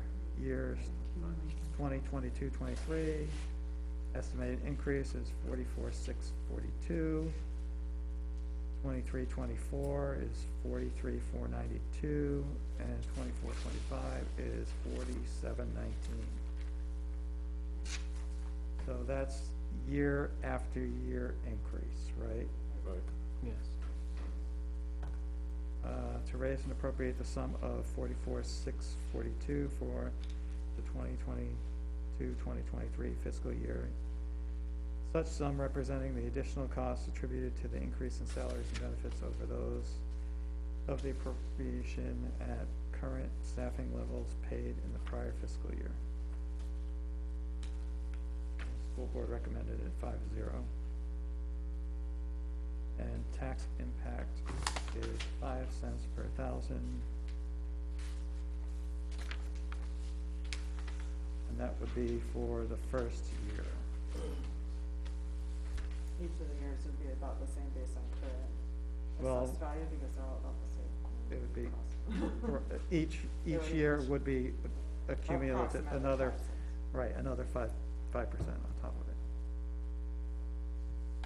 Did you do like worst case estimates for these? We did them based on who's actually employed right now. Yeah, but I meant in the past, when we had the warrant article to approve the teacher's contract 3 years ago, that one said that the increase in salaries and benefits was, I believe the numbers were around 93 to 94,000 for the different years, somewhere in that range. Yeah. And then, you know, the last few years, I don't remember what it is on this one. Well, you can see right here, the change in salaries alone is 165,000. I don't wanna go looking through the benefits in there, but I mean, it's essentially double what the estimate was provided to the voters. So I Right, just, well, I right, kinda feel like so- whatever formula you're using has consistently in the past produced numbers that are very, very lowball compared to what we're actually seeing in the budget. So the first year increase is 44,642. The second year increase would be the sum of those two. And the third year increase would be the sum of the three, If you're comparing to the. if we're current. comparing to the current. So that's how much it's actually gonna cost the taxpayer. So basically, year one is 44,642. So if you add up 3 years' worth, you add 44,642 times 3, 43,492 times 2, and 47,19 times 1. That would be the total of what this warrant article actually would cost, although it's spread out over 3 years. And you're saying that in regards to the tax impact? I'm saying that is how much it actually costs. Yeah, I agree, but my comment is just these numbers, like in the previous years, instead of 44,000 here, it said 93. It was saying for these years, we expect a $93,000 increase in salaries and benefits for that year. But as you can see right here, you know, we're getting numbers that are double that. And it's been that way since I've been on this budget committee. I've noticed that the actual increases in salaries and benefits are almost double what is the estimates that are being provided to the taxpayers. There's other factors that affect that so- salary. I know there's other factors, that's why I'm asking them to Okay, what I'm use saying is- worst-case scenarios and come up with estimated increases that are more accurate to what we've seen in the history of this town. So can you respond? When the teachers change tracks, there's no way they're gonna know exactly when they're gonna finish that program and when they're gonna change the track. You can't anticipate that, okay? But they can anticipate that there's a probability of that happening, and they can factor Yeah, that but into when would you their put it in the analysis. budget, though? Right, Teacher you takes can't. 1 or 2 classes a year, you know, and they do it as fast Well, as you they look want back to. previously, you look at how many teachers have acquired these other things and gone up in these increases, and then you look at a probability that that's gonna occur each year. That gets too very About complicated. people's lives, you know? So we can't provide accurate estimates to the taxpayer because it's Can you too respond complex to to that? calculate. Trying to answer your question. So you are correct that the numbers are higher. Mr. Lavelle, I'm gonna say it wrong, so Tom. LeVay. LeVay. Mr. LeVay is very correct in his assessment of what he shared with you. When we look at our impact, we have to look at it based on our current employees, and we do put track changes in if they notify us on the first year, but we can't project track changes for 3 years to come. And we also can't project whether staff members will leave, and we have to hire new staff members who may have higher degrees or may require family benefits versus individual benefits or single benefits or married benefits. So those are things you can't put into your warrant article. That's why those numbers go up. So for instance, the salary one of the 165, if you look at some of your budget throughout here, you'll see just in one area, your nursing, I'm gonna give you for an example, it went down this year because we projected them to get their degree and they did not finish it, so that was lower. We didn't take a pay cut, it was just lower, they didn't get it, so we couldn't honor it this year either. Like, they didn't get it last year, we couldn't honor it this year. If you look at your school guidance counselors, your school counselors, those went up by a large portion because you did have track changes. You'll see that again in your speech and language pathologist, where you have people going through and getting higher degrees, but we can't project when they're gonna finish, nor should we project that, because that's false, because they might not. So that's why that number's different. We are using our best analysis of where they're currently at, and if they tell us there's going to be a change, we put that in there. But when we come up with a collective bargaining agreement raise or salary, the impact is based on your current staff that you have at that time, and that is how the state requires us to do it. I just Oh, wanna so add it's too that these Is it a state parents- mandated? Is it a state, the described formula? Does the state prescribe how that's done? It goes through DRA to be approved afterwards, yes. Okay, well, that's all I have to say, is that we're using whatever the state requires us to do to get these estimates. I think to point out too, the paras don't have track changes like the teachers do, so if they get an advanced degree, it doesn't change They just where are they are steps. on the scale, so you should, based on current staffing, get a safer estimate than you would with the teachers.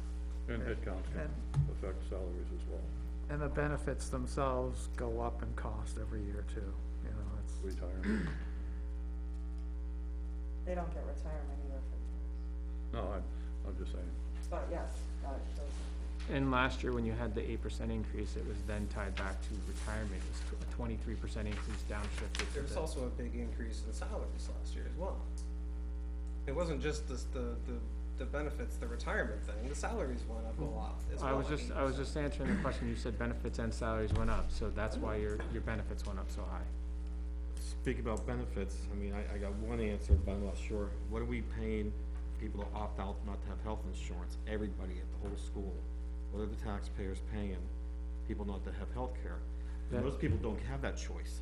No So, one I know has that choice. so that's a risky endeavor. I'm going to explain to you that now we can look it up, it's in the contracts, different I would love to contracts. look that up. Just a number. Yeah, if you look at the CB, I don't have them in front of me, but what I'll explain to you is, if you don't get a majority of people taking that buyout, if you don't get at least 5 more people taking the buyout, you're gonna cost yourself more money offering a higher buyout than you are just offering the insurance, because those people who are already taking the buyout, they're taking it. And unless you can make the incentive enough to where someone else's health insurance covers them and the cost, you're just increasing the buyout for those who are already taking it. You're not getting people to shift from your healthcare to someone else's. Well, I'm just saying most people don't have the option. You either take your spouse or yours, or if you're even lucky to pick. You know, I believe your just, teacher buyout is 2,000 right now, 2,000 each. yes.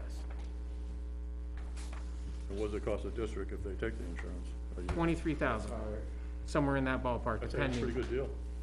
And how many teachers, not for the 23,000 versus taxpayer, how 2,000. many teachers do we have?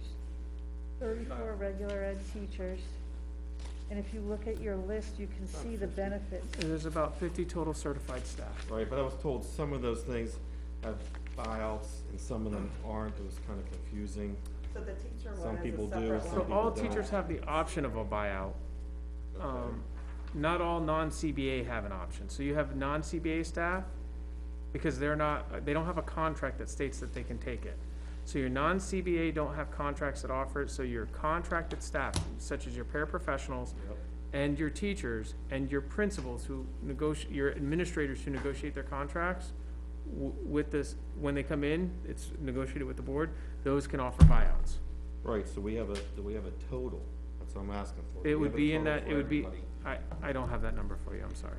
That's a hard number to get, it seems like. The I gave total you a for, number I'm last sorry, Well, that's The total lower for than what all he's saying. buyouts. That's what I'm trying to ask. I don't again. have it in front of me. I want an accurate number. Just add it. I mean, taxpayers should know what we're paying for people not to have health care. In the budget, you can add it. yeah, there are lines in the Well, budget that have okay, it. then 200,000. I mean, I wanna Oh, be no, no, accurate. no. Maybe I'm not accurate. I think the number I gave you was 27,500. Mm-hmm. No, it wasn't. It was 20,000, you said. See my point? Every time I ask a question, it's a different number, every time.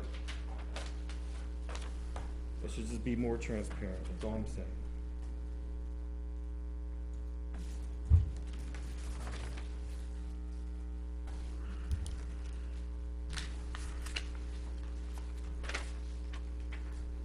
New sections. I think that, if there's a report that you'd like, we can, we can create it, we will create it, we have to for you. So if you want to Yeah, know that's- the total of all of the buyouts, we can go through the budget and provide that at your regular meetings.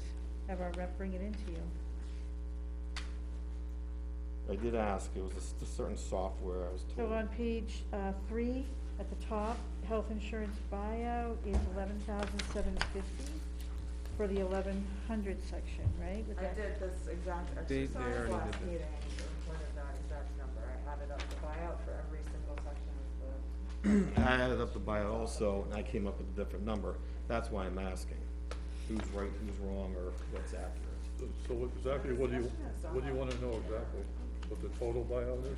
Yeah, for everyone in the school. I'm trying to read this article, this Little thing, buyout for because everyone in you the guys school. want me It's to in here, actually yeah. make a vote on it.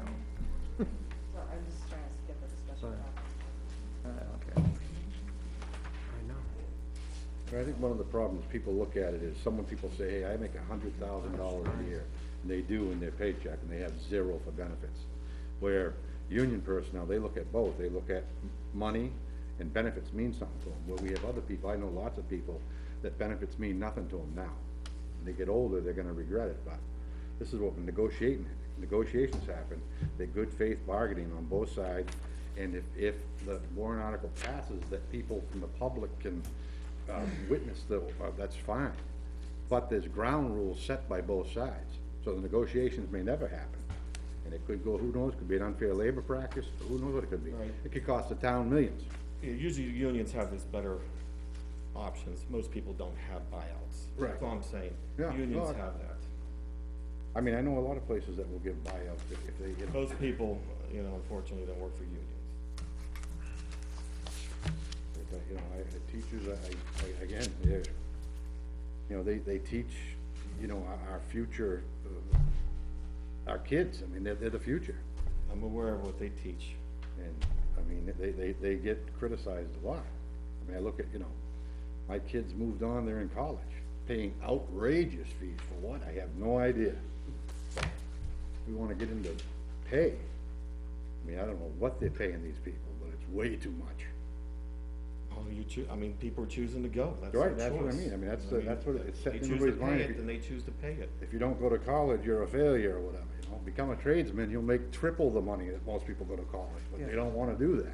Well, I think that gets to the heart of it. That's why people are upset, is because we have Right. no choice but to pay these. Right, we have no choice, right. Everyone in town is Colleges, you forced have a to pay choice. this, and they have no choice.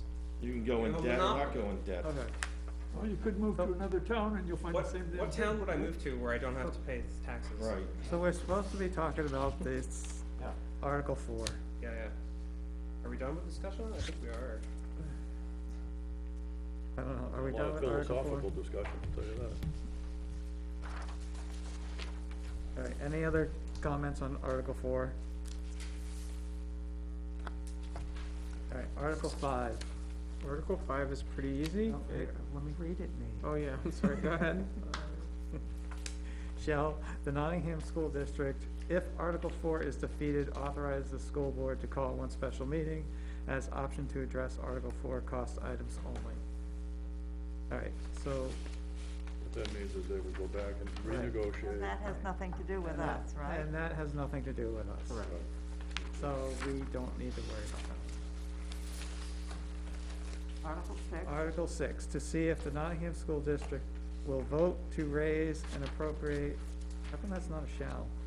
Are they all wills? I thought they were shalls. Change it to shall if you want. No, I was just curious. Yeah, all right. To see if the Nottingham School District will vote to raise and appropriate up to the sum of $50,000 to be added to the building repair capital reserve fund previously established. This sum to come from the June 30, 2022 unassigned fund balance available for transfer on July 1, 2022. No additional amount to be raised from taxation. Current balance on 11/30/21 is 172,344.21.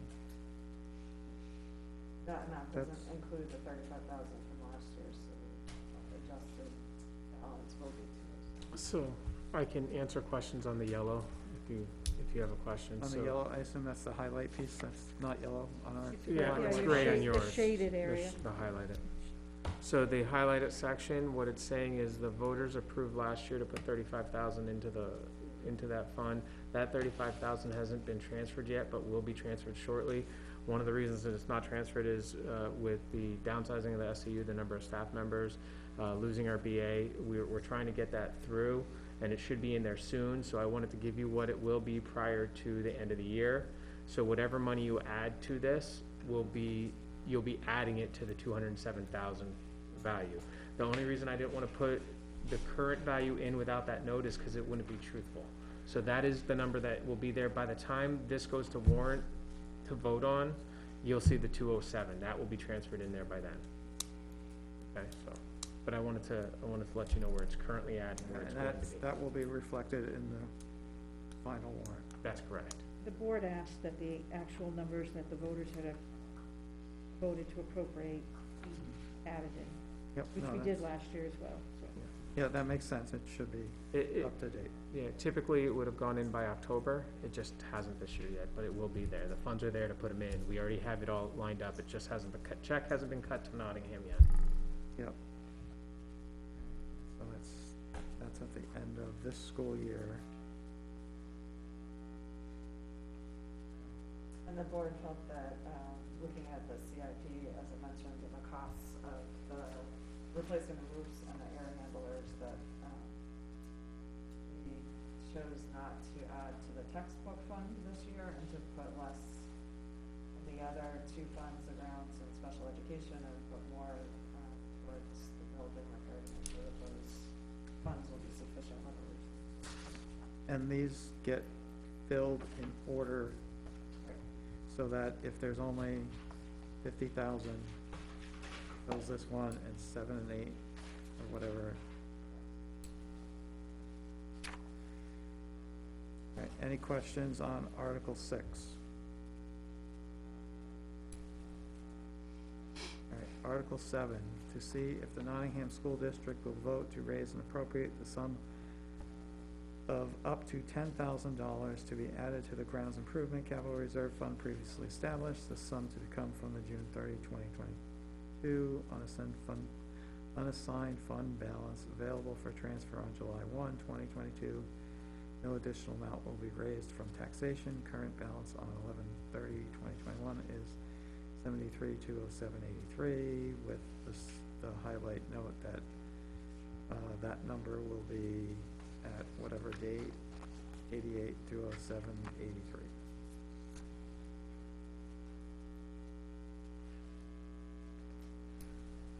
With the same explanation that you gave for the change. That's correct. Any questions on Article 7?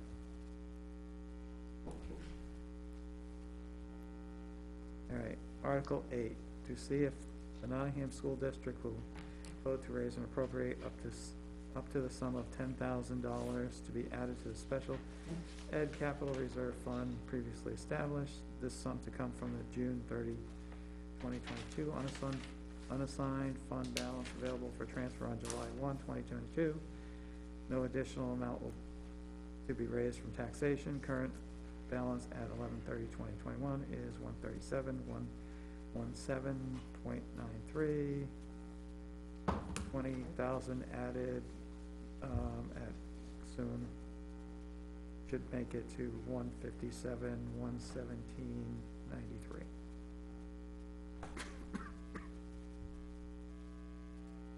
All right, any questions on Article 8?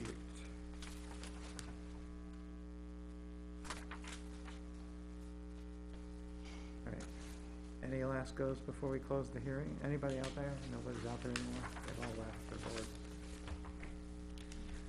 Do we, for the hearing, don't you usually hear revenues? And you usually vote on those two? We vote to accept them, yes. Yep. That would probably be good to hear revenues and stuff.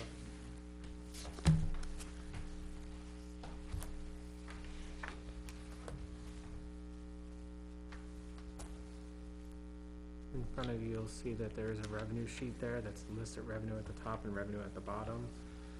The revenues have changed slightly. If you look at school lunch, has gone up as compared to the previous years. That's because we're anticipating that school lunch you'll have to pay for again, next year, so that's your revenue from school lunch. Then if you go down, what you'll see that the special education aid stays the same.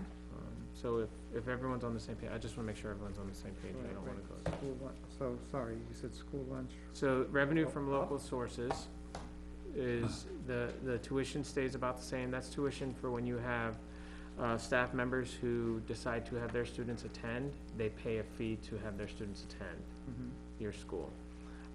Interest from income from your general fund is about 1,500, that's tracking from what you had been doing. Your school lunch is based on sales of lunch, so you'll see that that went up because the previous 2 years you didn't charge for lunch. All right, sorry, I was looking down, at the federal line for school We're gonna lunch, get that's down, what's yeah, confused. so Yeah. there's the local, and that's 59,000 in local revenue sources. Can I ask a question about the tuition? With the cost per student being around 19,000, 10, 20,000, why is tuition only 3,500? That's just per the CBA, that's for employees who are bringing their kids to. Oh, so that's decided in the union contract negotiation? Teachers have the opportunity to bring their students to the school and they pay a tuition, and that typically is what that line is I don't reflecting. think that's part of the contract, is it? It's in the contract. It's in the It is- it contract. is in the So- contract? So what I do wanna share on that tuition only covers regular education costs. If a staff member has a student that requires special education services, they have to pay for that in addition, that's an additional fee. So what they're saying, what it looks at, and why that was negotiated in there is, you have a fixed cost for your number of students, it doesn't greatly increase if you put one more student in a class, you know, and they're not automatically guaranteed that they can have a student go into the class. So if you had a class of 25 and they said, I want my kid to be in 5th grade and there's already 25 in both classes, they don't get we would say no. But if the fixed costs are already there, so if a teacher, parent wanted to bring their child in, they could, and it doesn't offset our costs, it's actually a revenue, it's not an additional thing, unless there's special ed. So if we're so presumably this is for one student? Yes. Yes, that's what we anticipate is one So student, there's not, there's at least one grade that's not at capacity, so they were able to take one student and it doesn't cost the school anything else because Right. you're spending the same amount? yes. Is it just that grade, or there, are other grades at capacity?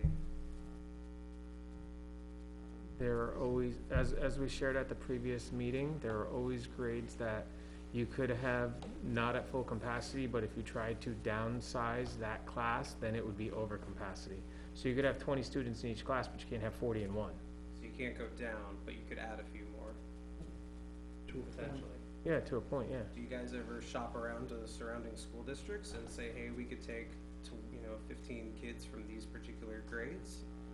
But they have the same thing that we have, where they've already raised and appropriated their funds, so if they take a student and take money out of their funds to pay another, Right, but what if they're dealing with an issue like ours, where supposedly we have a space issue?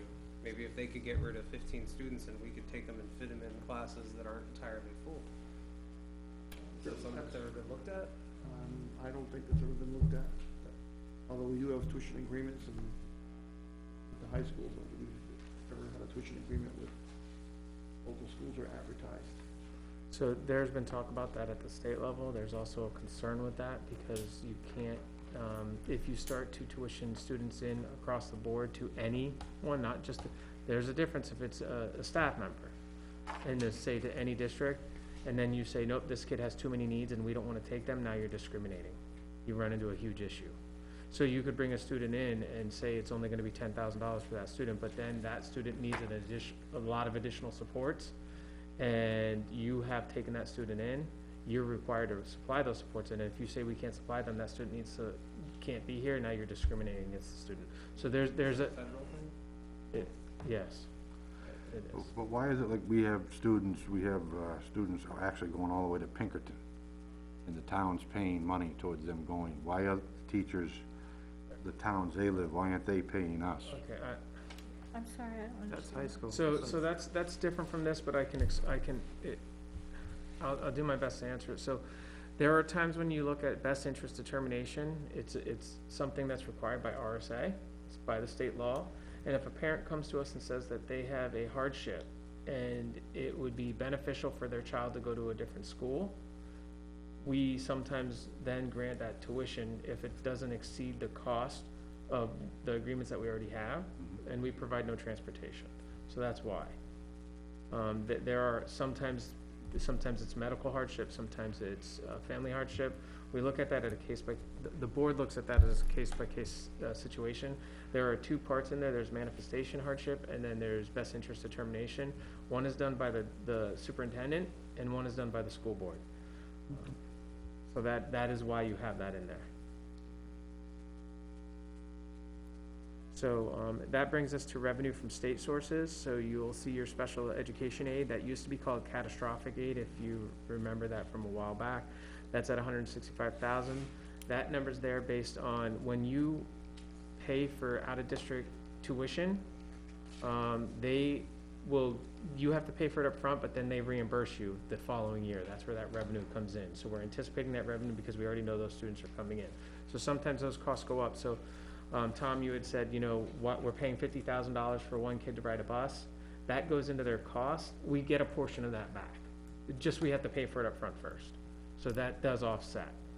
Okay, so it's, once it hits 3 times the state average, they cover a portion. And then when it hits 10%, 10 times the state average, they cover the balance. So some of the money would come from the state.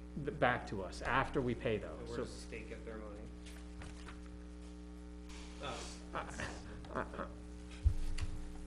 Just pointing that out. There's no free lunch. It's There's not, all I'm tax just, money. right. It's not all locally Students based. are getting free lunch. Pay out of this end, or you pay out of that? Yeah. So, you have child nutrition is there, that's going up a little bit for anticipated.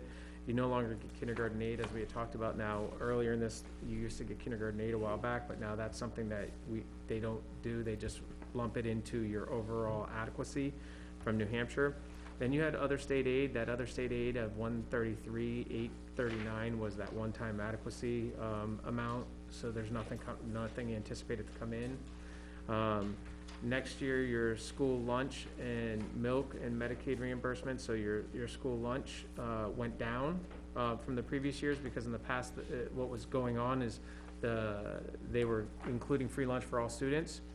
So that went down because not every student's gonna qualify for that now. And that's why the paid lunches went up above. So those two correlate, why one went down, one went up. So your Medicaid reimbursement, last year we did an estimate, a soft estimate of 20,000. You are trending to be right around 30,000, maybe a little higher, but I don't wanna put more in and short fund you, so you're at 30,000. That is when we provide medical, services to students to access educational areas that can be billed back, only if they're Medicaid eligible. So we bill back the state for those services, and you're anticipating 30,000 coming in from that. Your total appropriation, as we had discussed, was $15,147,690.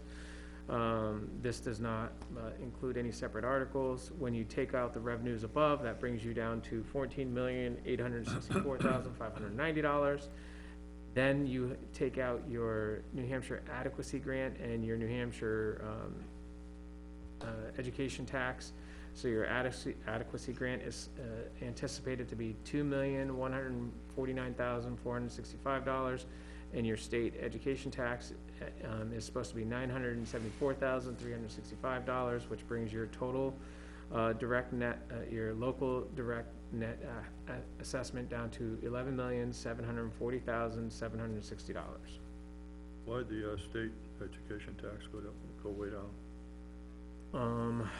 That is based on their calculation. They're slowly bringing it down. As they had said they were gonna do for years, some of that's going down. I don't have the exact reason for you. You'll see that your adequacy grant went up, and some of that money in the state education tax went into your adequacy. They're changing the formula a little bit. It's based on their formula, and I have read that over a couple times, but I don't have the exact reason on why. So on the school lunch part, basically, the state was giving us 57,000 for the quote-unquote free lunch. And so by us charging for lunch, we do a lot better than what they were reimbursing us. Well, these are estimated, again, we haven't had the total, and it wasn't free lunch for everybody, you know, like, not everyone would take the free lunch, not everybody participated in that, so yes, I mean, you are correct in that aspect. You're making more if you're charging, cause you can only charge a certain rate for free and reduced lunch.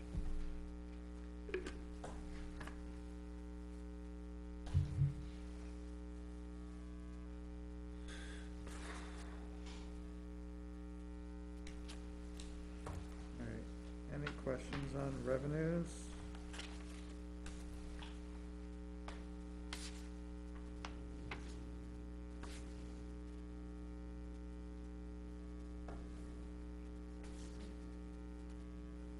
Any ideas or examples from other towns of, you know, legal and above board ways for schools to add to the revenue without the tax base? I mean,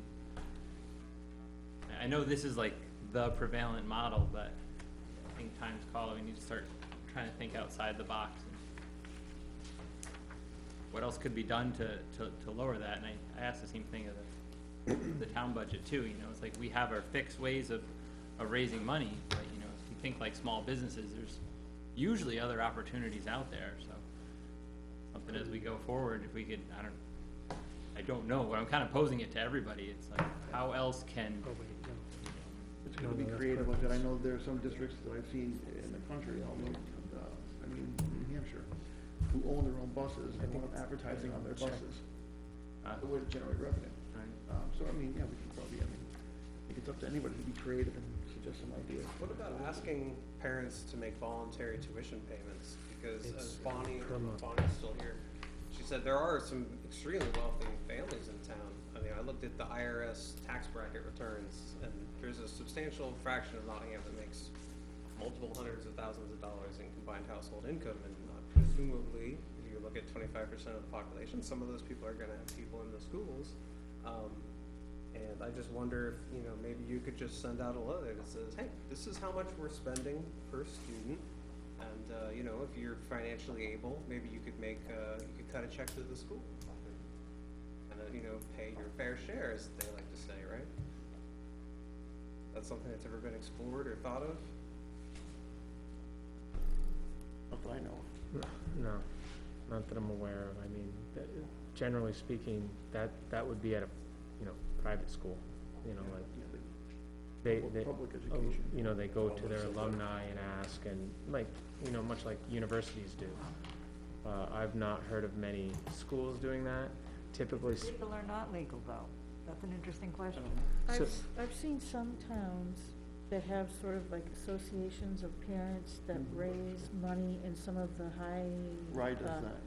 Yeah, So you are able to accept donations, the board does need to accept it as unanticipated, and then they can vote to expend it or to offset taxes. And that's standard in the board, you know, you do have to accept it. I don't know where it would come in if for some odd reason you were endowed with $1 million from a family who just wanted to get, I don't know how that would go into play for DRA. When you start talking about large sums, there would be some changes to that, and that's not a question I'm prepared to answer, but you can receive donations. You do have to vote to accept, and then you have to, depending on what you're doing with it, you do have to say how you're going to expend it, or you could just return it to, go towards, to offset the taxes, you know, so you could do that. The school has fundraised for things like the playground in the past. Yeah. Has the school tried to fundraise for the addition at all? Not No. Wonder if we could voluntarily get donations for that? So,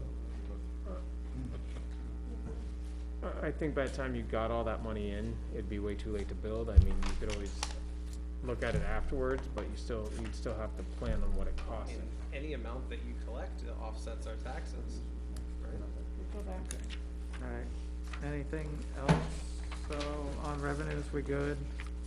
anything else we need to discuss before we adjourn this hearing? When do we vote on these articles? Yeah, you do have to vote on them. We vote on them during the hearing? Right. I thought we went back and, We do that after we close. we closed the public comments section. And then you We vote leave on the them meeting later. open. All right. I was We getting haven't done confused. that yet. Correct, we haven't done that yet. All right, that's where I was confused. All right. So anything before we close public comment? You're our public left, Kathy. All Okay. right, do we have a motion to close public comment? Enjoy, thank you. I move that we close public comment. I second. All in favor? Yeah, I have to write it down. Any opposed? All right. Public comment is now closed. You guys wanna take a 5-minute break? I do. I wanna take a 5-minute break. Anybody else? I wanna stand up for a bit, yeah. All right, 5-minute break. If I can get up. Good night, Chris. Don't do that. Okay, we'll enjoy. Okay. Enjoy. Taking my dog to the vet. It's the bill. Yeah, we had that issue. Paying off Mulligan debt conservation. Yeah, back when it was wild and woolly, before it's all developed, now it's, Recycling center. oh, no kidding. Too much going on. I also think Yeah, oh man, it used to be like on a powder day, that was like backcountry skiing with lift access, so, yeah. Tyler, that's the one I I had turned moved into. away when they started to develop it, and I couldn't believe they did that, but they sold it. I know that comment is raised. You're skiing there regularly. either have to have it in person or I don't know if you need to come to do it. Let's open negotiations. I think you make it next week. I'll check with. I think you should send it to the attorney and say, we're gonna add this or we're gonna Backcountry ski run. Right. as long as both are okay. That's what I plan on, I mean, well, so in the previous years, additional was okay, because that's what's on there. Yeah.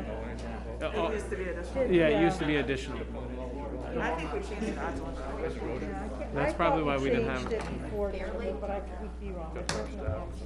I was not at deliberative, so I don't know. Bring to them, I was not at. What happens between that and 17? Well, after deliberative session. I used to take off Or work, leave my don't vote right away, I'll stay and write it down, so. They didn't come, and they had a meeting. And There could be we wanted to know, a letter came underneath. Well, I'll ask them. They want,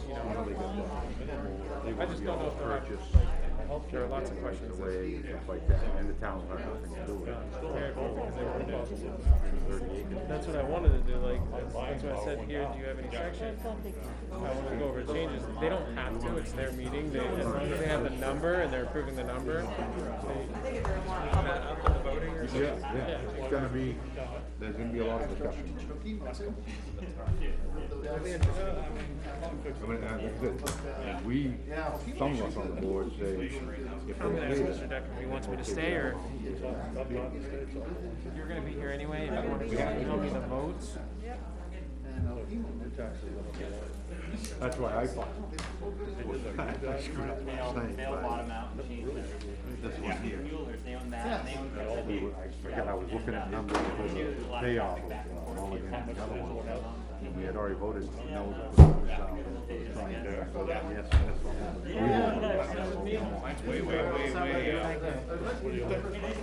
I'm over on Breach Road.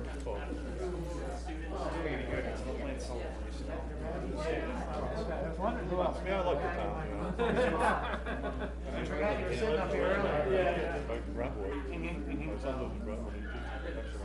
Yep.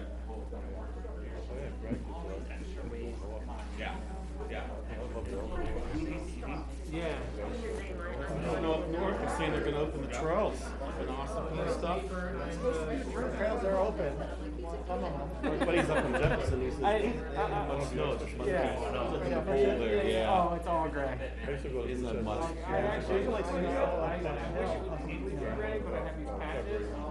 Typically it's all grown out, but with a mask it looks funny, so I did it. My buddy's heading to Maine or something. Burn. Otherwise, no nothing. No, yeah, my son's name is. Sat in the woods last night. It's gonna be cold. No kidding. I have about, oh my God, 5%. Heat advisor, I knew that was a main one, you know. My body's fine, I can take it. Oh, yeah, that's what the teens and twenties are gonna give a shit.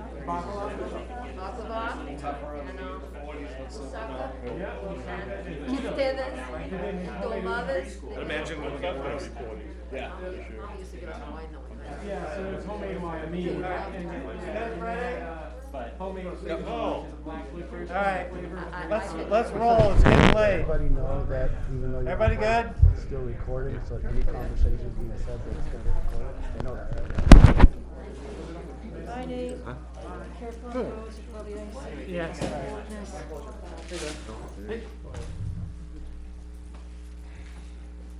Okay.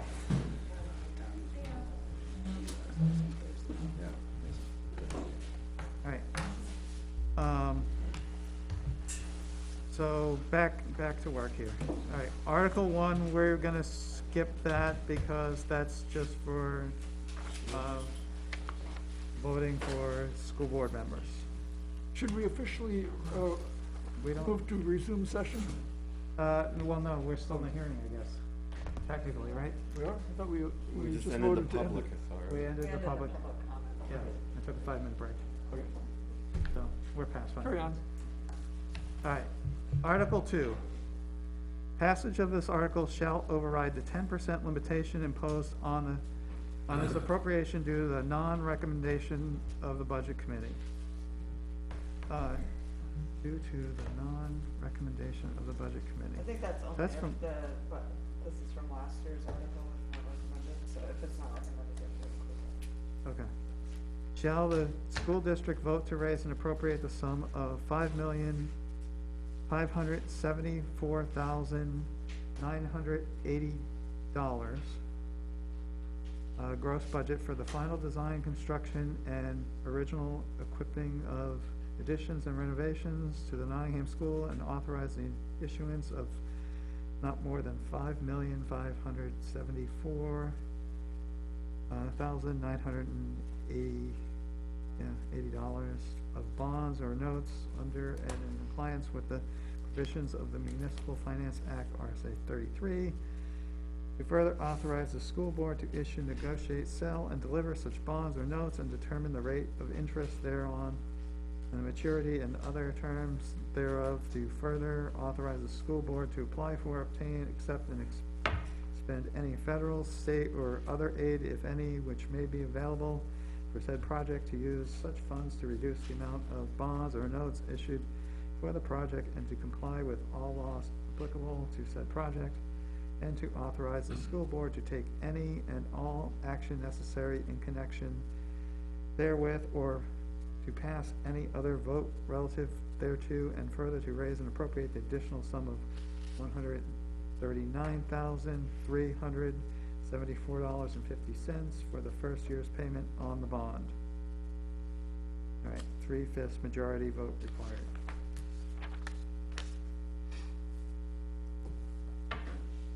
I move that the Budget Committee recommend this Article 2. Do we have a second? I'll second it. All right, discussion. It's too expensive and we don't need it. What's the square foot of the addition?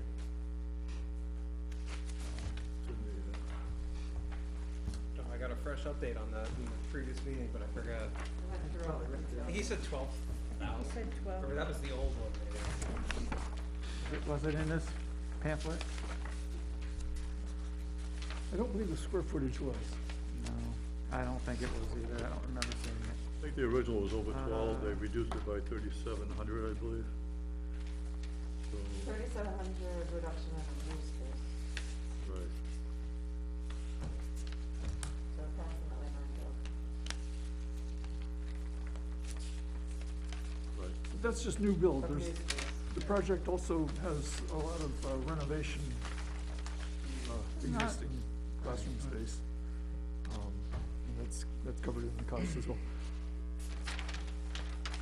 And what would that bring the square foot per pupil capacity then with that? I would answer it, but I think that misses the point.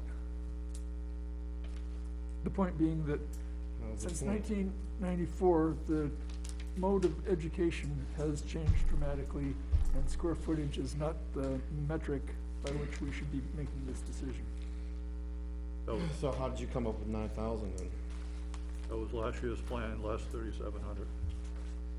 Last year's plan less 37, so apparently you needed, originally, you needed more than that, more than 9,000. Yeah, We wanted more enrichment space. they reduced the plan by quite a bit, trying to reduce the cost, and took out maybe some of the thrills or, you know, whatever, you know, frills. Took out what they considered was not Right. absolutely Right. necessary. Right, My question, I'm just getting at, what's the square foot per pupil capacity that you need to teach nowadays? Before was this amount square foot per pupil, what is it now that we're saying that you need it? Is that irrelevant? Right, that's my point. You don't know what you need to teach nowadays. You say, oh, we need more room, and we teach differently now. And I agree with you, but I said we teach through technology. I wish you would've asked this when they were still here. there was a presentation earlier at 5:30.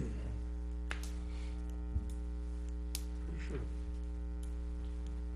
I mean, it sounds like a lot of the needs in those presentations has been the change in education towards having a lot of one-on-one and personalized educations, and they're always, you know, when they go through the examples of things that they're doing that are crazy, you know, they're like, oh, we're educating out in the hallway, or we got one guy in the stairwell, or we have two people in the janitor's closet.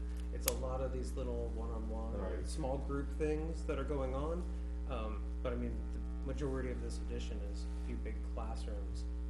So I'm not sure how that addresses most of the space needs that they purport to have. Right, and that was a lot of the plan last year did have, well, the original plan had more one-on-one space, and then they whacked some of that stuff off. So some of the area that would be renovated to make that small group and intervention space are currently kindergarten classrooms, so they're moving classrooms to the back of the building. These are the classrooms to them, so that red space is a kindergarten classroom. So that one class becomes 4 spaces. I'm not sure about, This other space here? Yeah, I'm not sure if that other. On page 27, oh, well, on this opening, it says that they're reducing the additional square footage by 37,000 feet, and that takes out some of the flex classroom space, some of the gym storage space, and some of the miscellaneous support spaces, and bringing it down to what are absolutely detailed things on, that they had, that they're looking at, getting kids out of the closets and getting people into truly assigned spaces. That's what it's looking at. You Now, know, isn't there a, conference room, is that being used, how often is that being used, utilized? As you go in on the left? The teacher's room. The teacher's room or conference room? The one that's gonna become the STEM lab? When you go in on the left, that's not a conference. There's a conference room within the office. small conference room in the office would be for parent conferences and stuff like that. I don't think any student on an IEP should be taught out in the hallway, personally. Especially, it depends on what the IEP requires, you know. The one that's the STEM lab is a kindergarten. Like I said, we still have less kids than over 14 years ago. The school's capacity is supposed to hold 615. We're not even close to that. And like I said, we have full-time kindergarten now, and we're bringing in preschool, and we still have less kids than 14 years ago. Well, I really don't think that, you're picking the COVID years as being adequate for this renovation.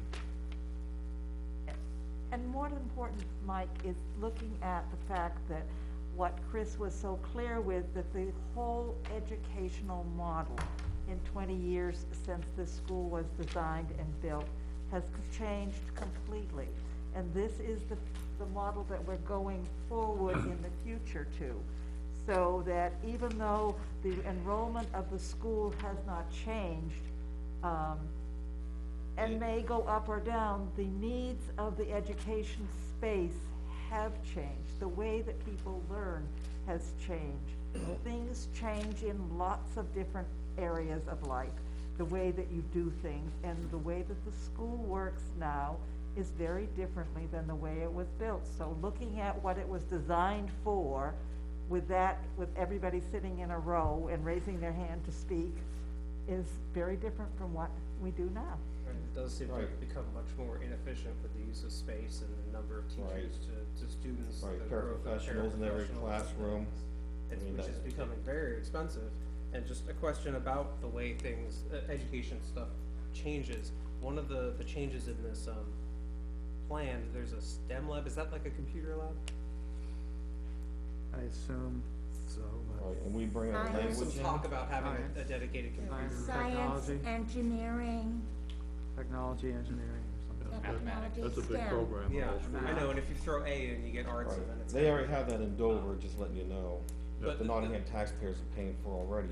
So we bringing in a language class also that Nottingham taxpayers are already paying for in the high schools. Right. So that means more teachers, more benefits, more. That's so kids in Nottingham, when they get to that high school where it already is, will have some preparation for that. Right, and I explained I was in that class after school program, which I didn't ask the taxpayers for a dime. I thought it was important for kids to learn language. That's why I spent over $1,000 per kid per year to have an after-school program. I didn't ask anybody for money for that, and they got rid of it because parents didn't want to pay it. Now we're gonna force the taxpayers to pay for it, and then they'll be okay, I guess. So what was wrong with that after-school program? If parents want this and they think it's important for their children, they should pay for it, not the taxpayers, and I did. I stepped up, I thought it was important, I paid for it. Yeah, we I have. didn't ask anyone else to pay a dime. And that's The state similar says we when have I a duty sent my daughter provide to an Co-Brown. adequate education. We don't have a duty to provide every amazing thing, cause Right, and otherwise how many we years just do end you up need reading Phillips of the Exeter. language? How many years? 12 years we should be paying? I mean, how many? How many people actually use it when they get out of high school? I mean, do we ever look at that, how much money we're spending on it, and how many people are actually using it? How far behind the other schools feeding Dover Yeah. and Co-Brown do you You want to know, be? other schools, schools are getting rid of D's and F's, so everyone's GPA, look, they're great, look how high their test scores are. They're getting rid of You're stuff. not That listening. didn't even have grades anymore, either pass or fail. I mean, how's that working? If I could just get back to the computer lab stuff, so it sounds like the goal is to go back to having a dedicated room for computer learning stuff, which is interesting because I was contacted by somebody that has been on budget committee 8 years ago. And they said that at that time, the school was doing away with the computer lab and they were converting it into a classroom. And, they had shown some concern, but the school board reps assured that, quote, "It is better to integrate the computers into the regular lessons rather than to have a separate lab." And it kind of seems like that opinion has changed. It's my understanding that students all get laptops, so I don't understand why they're in Right. a dedicated computer room when laptops can be put on a cart and wheeled into whatever room they need. This, the STEM room is not a dedicated computer instruction place. Is there a dedicated computer room in here, or No, one being there's not. refurbed into one? No, there is not, but the STEM lab is more than a computer lab. More than a computer Yes, lab, that's but it what's is a called STEM computer lab. lab. It will have computers in it, Okay. yeah. You'll also have probably a 3D printer or two and some other things that enhance the engineering, training for your middle school students.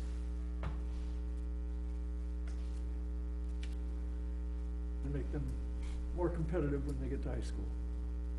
than they are right now. I personally have a mixed feelings about the whole thing. I originally said, maybe we should wait a year and see what's going on in a year. But every year we put it off, I just think that it's gonna come back and it's gonna end up costing us more money in the long run. And, I have 3 adult kids. They all went to college, I paid for the school. I'm a pro-education guy all the way. I sacrificed my life for my kids, and I'll still sacrifice for the youth of today, even though my kids are gone, okay? And that's the way I feel about it. That's why I strongly believe in supporting education. Yes, it's gonna take more money out of my pocket, but, you know, I'm used to that, you know? You're gonna pay more taxes every year for the rest of your life, so. Supporting education is great, and it's great to make sacrifices for your children and to spend money And I'll on their make it for, educations. I'll make it for and- other kids now, too. Right. Well, Public Well, then education. you You're can not- you're donate, not- they allow donations, It's they called said. public education. I am you're donating. not, By you're not supporting- necessarily voting to make a sacrifice for other kids. You're voting for everyone in town to Right. make a sacrifice to kids. Because These it's would be called people that are public financially in education. trouble. I'm speaking It's for a myself. societal Right. benefit. But what we're voting on here is whether or not everyone in town should be forced to pay approximately $4,000 for this edition. That's what we're talking about. Meanwhile, the number of kids are going down over the years. That's the other thing, you say like, It's this not- is inevitable that we're gonna have to build this edition someday, but enrollment's been declining Right, it's year about after head year count, after right? You're year. gonna have more space now, less students are gonna be in there. And we have the new educational freedom accounts, which took 8 children out of the school potentially, and I don't know that I took any children out of the school. all I know is all I know is the document I got said 8 students in Nottingham were approved for educational freedom accounts, which means those are students that will not be going to the public school. We So, don't have in the anyone that future, ate with there the- are efforts to open the educational freedom accounts up to students that come from backgrounds that don't meet this income cap, and that could lead to more students being able to escape the public school system. And there's a growth in homeschooling, there's a nationwide and statewide decline in births. The birth rate is going down, so I don't know why we should assume that enrollment's gonna go up when it has been trending down. The town predicts it's gonna be flat. I don't know if needing an addition is inevitable. And what if we keep doing this remote learning stuff? I mean, what if the state makes an option where you can put your kids into statewide remote learning? I mean, that could take some burden off the schools. So I don't think it's fair to say that it's inevitable that we're gonna need an addition on the Right. school. The numbers just aren't there. I'm I- sorry, they're not Well, there. because of how the school is being used right now, we do need it right now. Do we need it right now? Yeah, do we Because need it right now? I just, Have you gone into Yeah. school to see what's going on I around? may not have been here at the Put previous it on the meeting. ballot last year. Have you been in that school? I've been in the school. You have. So, You've yes, watched can I it. finish? You've watched So- how they've been taught and what's going on? And the previous meeting, I asked Chris Souza when space issues have become to be a problem. And he said he's only been there for a decade, but it's been a little bit before that, so we said, so I don't know, something like 12 years. So, space issues have been a problem. And then I asked, you say that Nottingham School has had performance issues in the past, but now they're doing great, and we're in the top 15 of schools, and that's wonderful.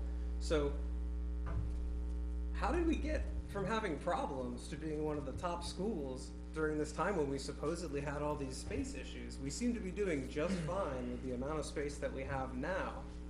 That's Because we why I have- don't think there's a real need here, because we're doing really, really great with what we have now. Right, So why should we spend We've been millions and ta- millions of dollars and go into millions of dollars of debt? especially doing with the economy going right now, inflation. We, under Chris's leadership, have been reassigning, doing everything possible to bring ourselves up into the modern era, to move forward. Every lick of space that is usable in the school is used, and there isn't any more, and it's being used in a way that really isn't in the best interest. It's doing wonderfully right now. We're at the cusp where we can't go any further with it. We're going to slide back. We're educating kids in closets and in the halls just to do it the proper way, and it's not gonna work much longer. But we have room That's for- what the we have whole room for- presentation tonight was about. Since 1984, that's what it's designed for, it's designed for 615 Yeah, kids. we have room These for are 44 more engineers. students. I know this because we had 44 more students a few years ago. Enrollment's been declining. Right. So if we were in a top 15 school district and we had 525 students, and now we have 476 or something. You got We full-time have room to kindergarten grow. and preschool, and you still have less kids. Hey, if we've got all this extra space, how come they're teaching people in closets and hallways? Is it mismanaged? I don't know. No, you I weren't don't there, know. you don't know. You tell me. You don't know. What's That's being what- done? That's what the interpretation is about. You weren't there, you didn't Done with listen. the locker. Okay. I have kids in there, Guy, I know exactly, okay? Hey. How many kids you have in I there? think we're going in Let's kinda- circles, I'd like to right, call the we're ki- question. We're kind of going in circles, yes. All right, so, any last comments I before? have, I have a thought that, just construction, I think this year might not be a good year. I understand that education's changing, the space needs are different, requirements are different. There's no competition in the construction industry. Bids are sky high, labor's sky high, materials are sky high. I wish for my part we had some other options, some temporary options. I see the first year, and I understand interest goes down after the first year, but for the first year's interest of 139,000, we could get some temporary options, you know, like an emergency measure, and maybe ride this bump out. I mean, people in town are looking at 5, 6, 8, 10%, you know, inflation this year, and I think this is a big ask. When you balance the construction market, the lack of options, and the price, and plus the, you know, the price of groceries this year, the price of gas, I just feel like it's a big ask. And, well, I wish we could do it all, but I wish there was a smaller entry level, you know, what, could we rent something for 2 years to ride this lump out, and then go forward with some more tenable options that kind of reflect our community a little, more accurately, Yeah, in my I opinion. agree with what you said, but the only problem is that in that 2 or 3 year window, while we're kind of riding it out, and then we bring this thing forward again, same people are gonna say no. And the cost will be higher. We'll So- pay for temporary and we'll pay more. They're gonna say, wow, we got We that don't out have- there. I don't We're think any of those Well, kids guys, there. can we let one person speak at a time? Let's just have common respect, and I'd really like to hear what everybody has to say. This is a big one, so, please. So where's the Anyways, kindergarten? that's all, really, I don't think any of You those said options this were one? taken seriously. These two. are We'd asked for kindergarten. them, and I don't think they were pursued. They could have been. I asked at the previous meeting. Options are You good. weren't here, I wasn't at the previous meeting, I asked, you know, they spent approximately $100,000 on design and estimates for the addition, and I asked how much So it money was gives us spent the trying to get a number for modulars, portable modulars. They said $600 that they spent putting some newspaper ads out for a bid, which was done this year a few months ago. Yeah. I've had 3 years of me showing up to meetings since the beginning of this, asking how much modulars are gonna cost, and it's been an option they do not wanna present to the taxpayers.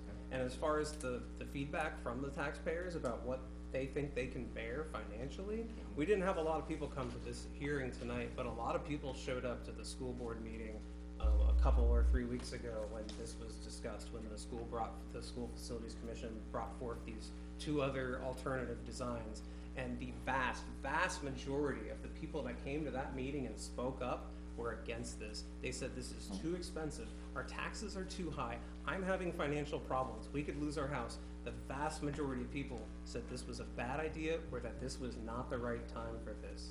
And we've had, I mean, basically, that was talked about in the previous meeting from school board members. That, you know, it is not, you know, should wait. Not, I mean, obviously, the majority voted in favor of it, but And it was discussed.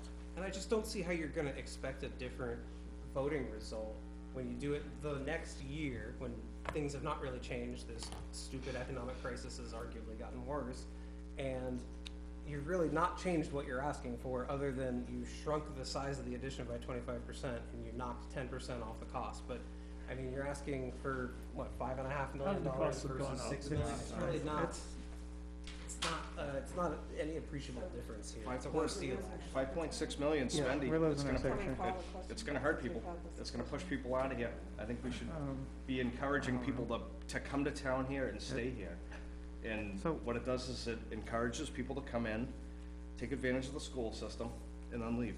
And I see that all the time at these youth sector, where people. Are we ready they to say, vote? I moved in here, and I say, boy, how can you afford the taxes? They go, oh, we're just here for the school, we're gonna leave after our kids graduate. Are we ready to vote on this? Sure. Okay, so we have a motion to accept, To or recommend. recommend, sorry. And a second. So, all those in favor of recommending Article 2?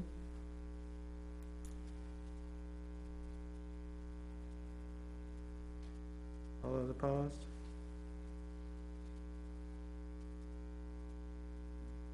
I was gonna abstain. So, Is that hard on, what was the huh? total? 5 to 4. Or 4 to 5, how do you want to? I abstain. So, all right, in favor was 4, right? Yeah. 441? 4, Is that what you got? 4, 5, 1. 451. 4, 5, 1. 4, 5, 1. So to clarify, the wording on the warrant is gonna say the budget committee does not recommend this five oh Correct. Oh, one. it won't. Will not recommend. And the one is No, it will say will not Oh, it's recommend absent? is. No. I make a motion that we clarify that the wording is gonna say The- the the budget motion- committee the does not motion that recommend just- this second. five That just four. failed was the motion. Right. I'm, So And that I was motion to believe that, recommend, and it and I'm failed. making another motion that if there is some question of how this is gonna be written on the warrant, that it should say it will say the budget committee does not recommend it will have to say that. Yeah. I don't think so, but I don't know. Go ahead. Yes, yes, Bonnie, you would know. If I told You you would we'll know. be running the deliberative session, I'll be happy to make that clear to the public that it's not recommended. Right, but that, How- I want that, the voter to know Right. that walks in and How doesn't does go it- to the deliberative. Yeah. I thought it went on the All right, well, ballot. we have a motion here, and it's Yeah. been seconded to Yeah. clarify the wording. Okay. Will be that the budget committee does not recommend 541. All right, that's fine. All right, so let's vote on that then. So all in favor of not recommending, Wait, what is the vote? Let's just vote on clarifying the wording. we're just voting on clarifying. Let's just go take a look at the town report here. I think you will say not recommend. I believe it says not recommend. Oh, it's not big enough. So, We vote to clarify the wording, that takes care of it. I know, and I was fine with that, but I would have made a negative motion, but last year there was a lot of kerfuffle when I did that. so- It does say that the budget committee does not recommend 6 to 5. But I also made a Warrant negative Article motion, 1. so I don't know. Okay, does not recommend 541. Well, it may be that warrant article, or that motion was made to not recommend. Can we just vote on the motion to clarify the wording? Yeah. sure. And what will that clarification say? Clarification will say that the budget committee does not recommend Article 2. Article 2. By By Okay. 541. 541. okay. Okay. All right, all in favor, Right, do you have so questions, I Sue? just have one question. Sure. This article should be numbered Article 1, and the one above it should be Article A, so I don't know, I Carol. was just gonna clarify that one. That's all. Okay, Clarify. well, Clarify all right. the number all of them. So, All right. Robert Kelly. for means of today's hearing, we're going by the numbers here. The numbers may change due to whatever. The bond has to be the first. So the other one will still be Article A. It seems silly, but whatever. This one's gonna be 1. Yeah, So then every other article is gonna change. just go down one. So, but it'll still be in the same order that they're actually in. That's Article A. Makes sense to me. All right. Okay. So, all in favor of clarifying the wording in the recommendation, to not recommend, say yes or no? Yes, favor. I'm in favor. Not in favor. Okay. Okay.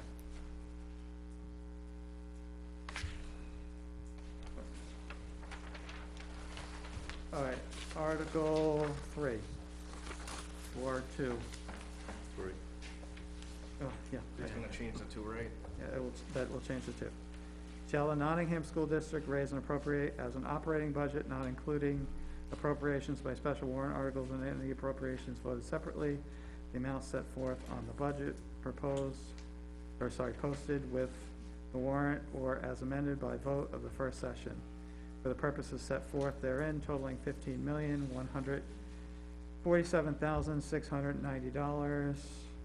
Should this article be defeated, the default budget shall be $15,189,553.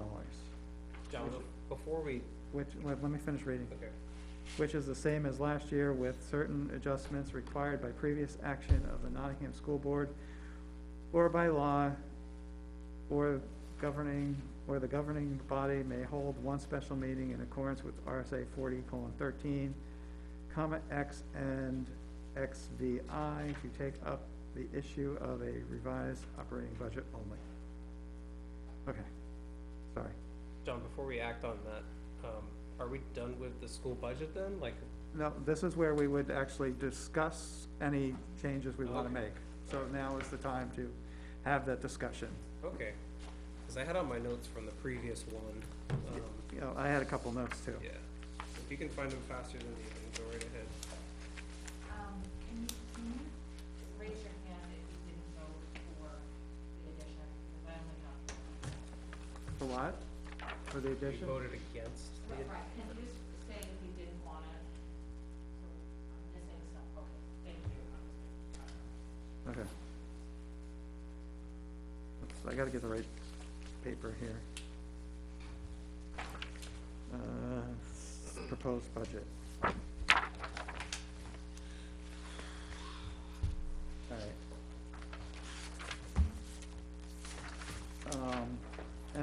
Anybody have anything, I'm just gonna go by page, if that makes sense. Really?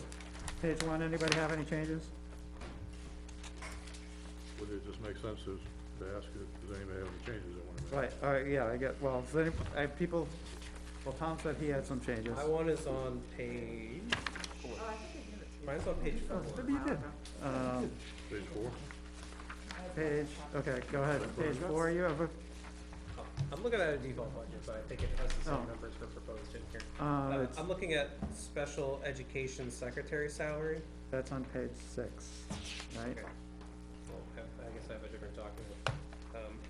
It's 01.1200.511.0.003. Yeah, Special ed secretary salary, that had an increase from 21,000 to 26, almost 27,000. It was like a 25% increase. And we confirmed at the previous meeting that that was not any sort of contractual increase or anything. And that had a associated increase in the FICA line for that. There should be like a special ed FICA line, probably on the next page or something. yeah, it's, 0112005220, 003. Yeah, so I was wondering if maybe we should just, get rid of that increase. Just keep it flat at 21,315.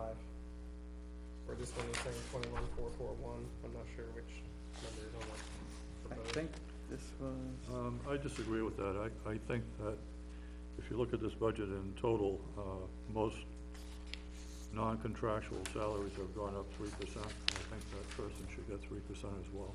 Okay, do we wanna do 3% instead of 25%, so we can figure out what that So would if be? we're gonna change it, I would recommend it to be $22,085.07. I'm okay with that. I make a motion that we change that line to $22,085.07, and then make the appropriate percentage adjustment to the FICA line that's associated. Well, they would do that. it's, Yeah, sure. The computer would do it. right, but, I mean, that's a recommendation. I'm not saying that it has to be that, so. But I'm trying to be consistent with other. I think that is entirely increases. fair. I'd be on board with that too. Yeah. And so that was an equity adjustment, that was Right. with that one individual that you're singling out of line with all of I'm not the- singling out one No, we're individual. making We it could fair just say someone equality. was singled No, out for can a you- 25% increase. Can you explain that equity thing? Okay. So we took a 30-step scale and reduced it to a 10 or 12-step scale. Right, as this was Mr. the- Byrne explained earlier, and so that person on the new scale, this would be the salary that would align with their experience, and so they would be, out of step with all of their colleagues who are being placed on that scale. Oh, was this This pay was the one of thing the? I was asking about. Was this a comparative in that they do against other secretaries of similar positions, And was this pay, schools? was the pay for this, position, would that been helped by, when we were together with Stratford, or?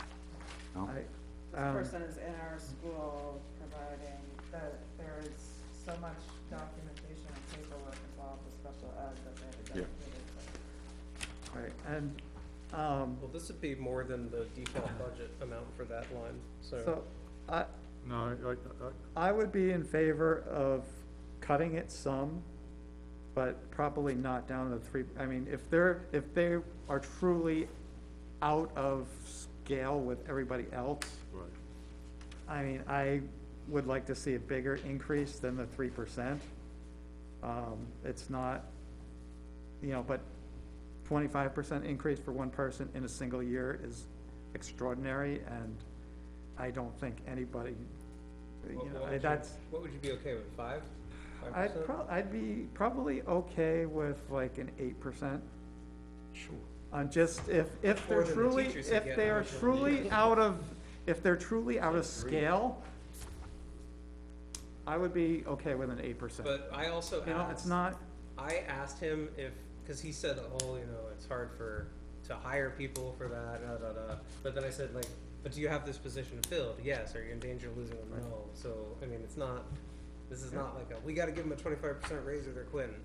I'm saying 8 would be like my max that I would be comfortable with. I will tell you that having worked with special ed secretaries for many, many years, they're not just a secretary like you think, okay?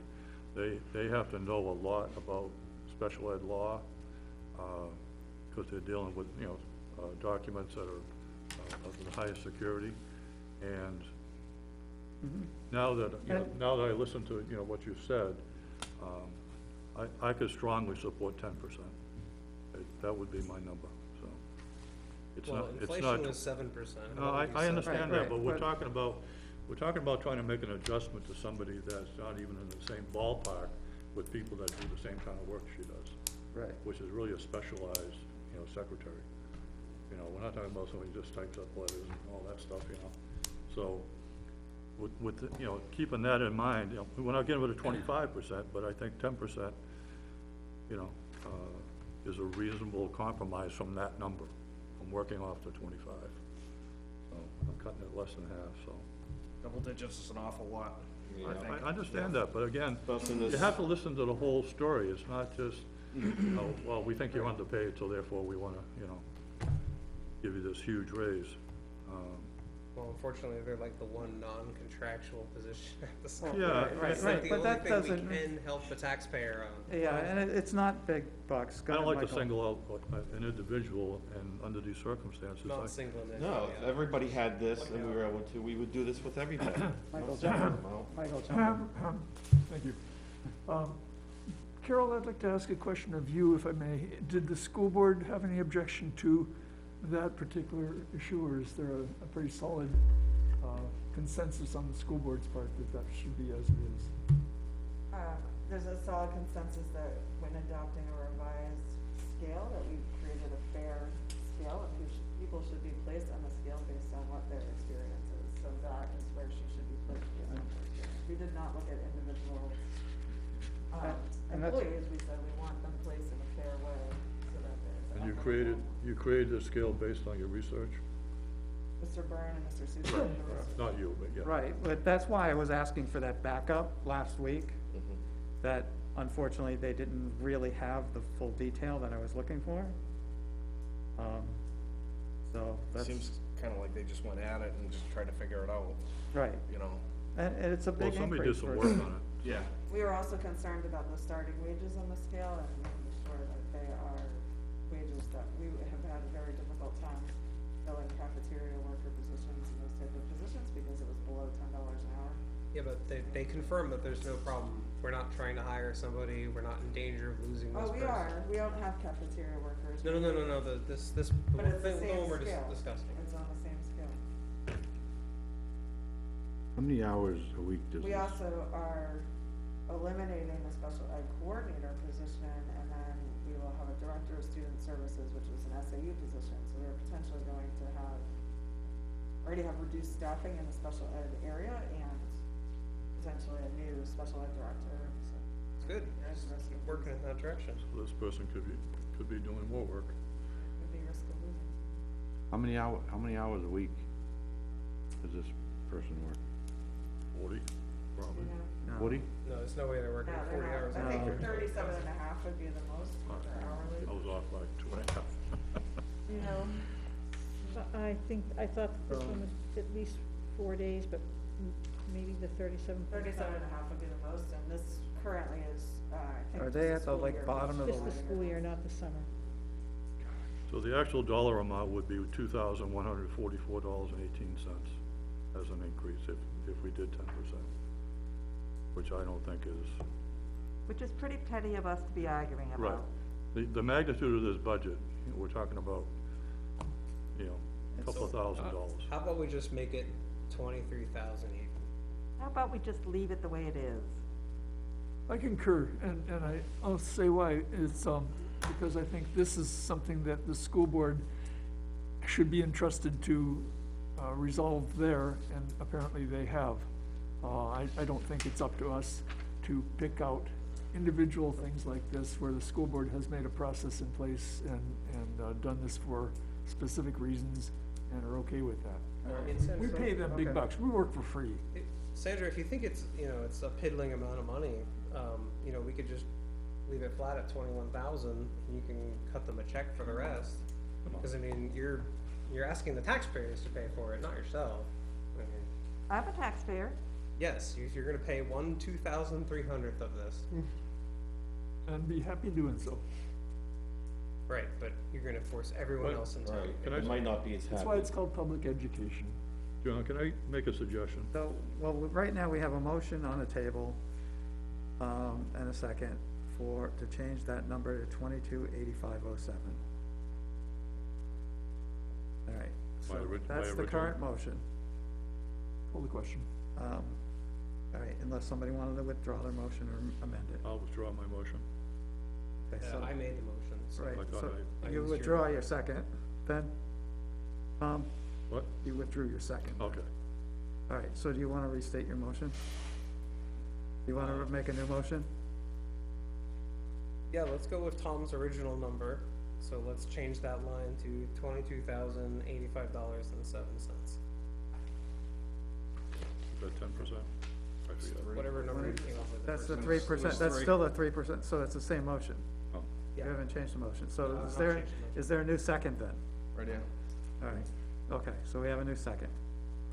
All right, all in favor of that change? All right. All opposed to that change? All right, so the motion does not carry. Okay, So I'd you like guys to that make- voted no gotta figure out a number, I'd like to make a new motion. okay? okay, I motion that we move the question as it is. I second that. Leaving it the same? Yep. all right, all in favor of leaving it the same? All opposed to leaving it the same? So, I think it passes. so it passes 5-5 because it passes, because we have 5. So, all right, no change. Thank you for that extra input. I didn't know the whole, dynamics of that situation. I think that's a huge raise for somebody to get. I agree, and- but, I motion we reconsider and No, make it 20. We're not, we're not going there. we're not reconsidering, we're not doing, Anybody else have anything else on this? right, you can do it as deliberate. Is that you an know. illegal motion? I can't do it? We don't reconsider. Well, actually, I'm making a new motion. We already made a motion, we already passed it, We got a so big budget. All right, to look I at. don't we know got a the lot to rules as do. much We're as just, you do, John, so. we're just gonna keep moving on. Doesn't change, everybody's here, so we haven't changed it. Anything on page 7?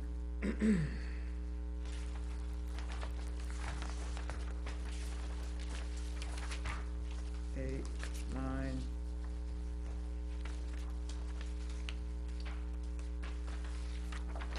I think this budget compared to last year, in terms of the total increase, I think they did a really good job. Yeah, 10, 11, 12, anything on those? There was one, there was a contracted student psychologist, does anyone know where that was? That's page 13. Okay, so it must have moved around on this one. There it is. Okay, so there was some discussion on this one, previous years it's not in there, and they said that the grant pays for stuff if you did not have enough budgeted. Yep. And there was just some discussion about lowering this number to make sure that we can get the grant money to pay for this. And there was some discussion about how low you can put it without saying that you're making a bad estimate. I think the best thing to do is just zero that out, as it has been in the past, and then the, 20,000? You think that'd be better? That would be considered supplanting. 20,000? Yeah, so No, that's why I think it's better to just go zero. We have, What so created I would this? argue that, because we have the full grant amount now only supporting the BA. Plus, if we really need to go, so we're assuming that we can use some of that money from the BA, IDA grant, or whatever it's called, to help fund this. So we have to make some funding of it in the budget. Plus, if we end up going over, we could pull money out of the capital reserve fund to fund the rest of it. So if we pull money out of the capital reserve fund to fund the rest of it, then if we have one out-of-district placement, we will not have sufficient money. One unanticipated out-of-district placement will use up that whole capital reserve. So why? That's why we. moved Okay, it to the then, capital then reserve. why did you guys move it to Article 8? Because we have enough in there for one unanticipated out-of-district Well, placement. We don't have it's enough a- to pay for a school it's a psychologist risk that I'm we willing know to that we take. need. You can't use the IDEA grants to supplant undercutting the budget, so if you We're put not 20, we won't cutting be it. able to use the That, grant, Nate said we could do that last week. not for 20,000. That's why you gotta take it down to zero. They're still gonna get all the money out No, of the no, grant. because then you're definitely supplanting it. No, because we're just defunding it. What did we do last year for a school psychologist? It was paid out of the IDA So grant. because we share a position, a full-time position right now with Northwood, we only have to pay a portion of the cost, so they take the money from our IDA grant and Northwood's IDA grant, and it's enough to cover the position. But when we are our own district, we will not have enough in that grant to cover both the ABA position and the BA. BA, SD, or whatever. I can't talk unless you, cause But I'm, which, all right. I have a question, I'm You have a confused, I Go ahead. apologize. You put 60,000 into the SAU budget to cover a school psychologist that previously was covered by the IDEA, but we were told that it wouldn't be covered now because of additional costs that are being drawn out of the IDA and the IDEA coming down. That's what Lower. the 60 is. That 60, this, I think, isn't this something different? No, that is not at this 60, we put it in Yep. this budget, rather than the SAU line. Yeah, he put it in this budget at 60. What line are we talking? We're Page talking. 13. Page 12. 13, Oh, no, it's the old one. No, page 13 of the regular budget, second line. Was the school Oh, the school psychologist part of the psychologist, SAU right. budget last year? Sorry? It's not part of the SAU budget, it's paid through two grants. Oh, wh- Nottingham's IDEA grant and Northwood's IDEA grant. Where was the person located? Yeah, I think it's They split their time default between the budget. two. Like 50/50 or whatever? to be. That was the coordinator, right? That was the. That's also, I that's just also wanna know true how of much the money we coordinator, need, but I this Yeah. is don't really just understand this whole part of it, you know? Yeah, I think you have to have something in there. right, oh, I agree, you have to have something in there, and I think it makes sense to have something in there, but I think 60,000's way over budgeted, considering that the, basically the IDEA grant or whatever it is supporting the full BCBA at 132,000, which is what the grant is approximately gonna be, what? That's like not this BCBA. BCBA. So, What do you recommend? I was recommending 20. I mean, if somebody has a different number, that's my thought, is that 20 is enough in there to not supplant. And if for some reason that we can't cover the rest of it with the IDEA money, we have the special ed capital reserve fund to pay for that. It's not the 20 that supplants, you can't use the grant to supplant underfunding in your budget. So by putting 20 in the budget, but you're intentionally underfunding that position. you So won't be then you're able to saying use we the should make it grant. zero. That's what I said, Right. that's what I'm saying, you defund it It's either completely. you defund it completely, It is something we have to have, that right, if you but make Nate it said, zero, then. Nate told us that we can fund it partially through the budget. But he didn't And recommend fund it. it partially, right, he didn't recommend it, he said we could do it. He said we could fund it partially through the budget and fund it partially through the grant. Well, give me a number for partial. The I 20? think 40 is what he said, which would represent 2 days a week, and then if we have to go to 3 days a week, we would have to use it. But bringing it down to 10 or 20 is not a reason. I think it is reasonable. I would argue it's reasonable, I think it's more than reasonable. I would go with 30. To kind of put it in the middle.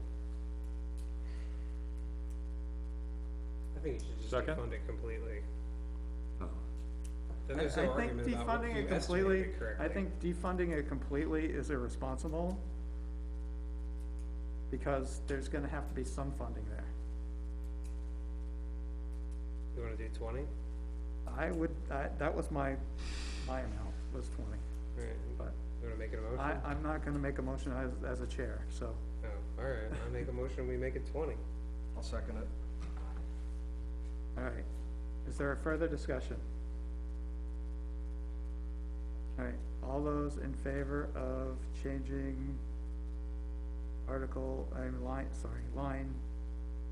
0121405321 contracted school psych to 20,000?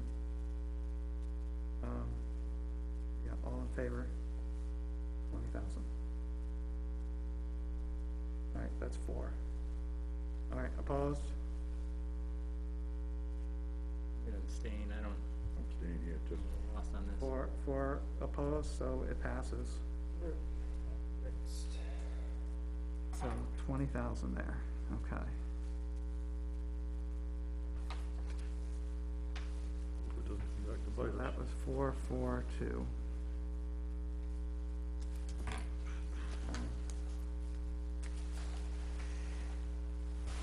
Any other changes?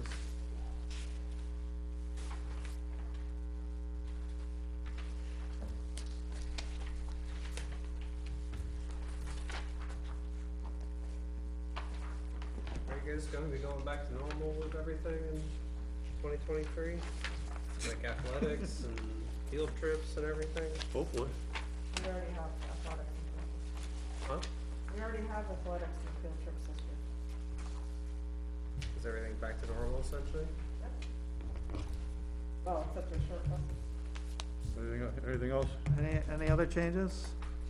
Do we wanna, how much money was returned last year? 430,000. So they under, Minus the capital reserve fund allocation. That was the unassigned fund balance, so you have to think about what was put in the capital reserve. how much was that, Carol? Do you have an estimate? I don't have it from, You need the MS 27. it's on the MS one. Isn't it 90,000? Oh, Plus you took 0.7 off last year, reduced it, Yeah, that's right. which was over 100,000. All right, any more? Oh, well, no, I have, Oh, what line, what page? I'm trying to get a number, you know, I'm trying to find out how much they over budgeted last year. I know they returned, what, 431? 430. 430, and then there was money that Plus was. you reduced it by over 100,000, everyone did, by making it just 8% instead of 8.7%. That's right, I won't Okay, factor so that, it's, I won't factor that into this. But then like, can you clarify what the capital reserve fund thing is, why that is out of there? So that was the unassigned fund balance, so you have to subtract out what was allocate it to the capital reserve funds, I don't have the exact So- number. That's It the should amount of be- money that the school's able to keep, right? They don't keep it. And 1%, I thought. Alright, so Article.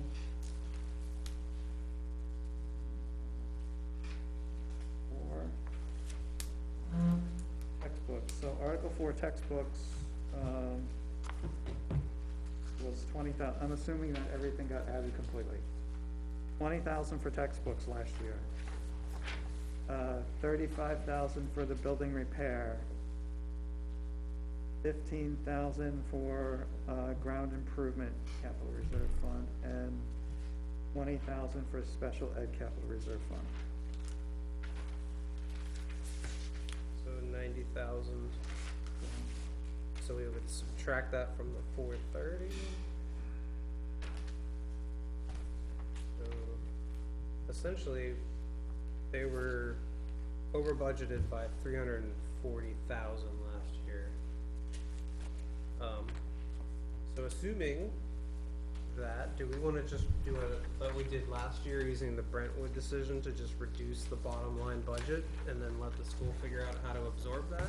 Cause we did that last year with Yeah, about well. 180,000 or something like that. Which And brings us to it took them all of an hour to figure out how to do it, and there's been no impact on the schooling. There is impact, we reduced 2 para positions. And because we- How has that impacted the students' learning though?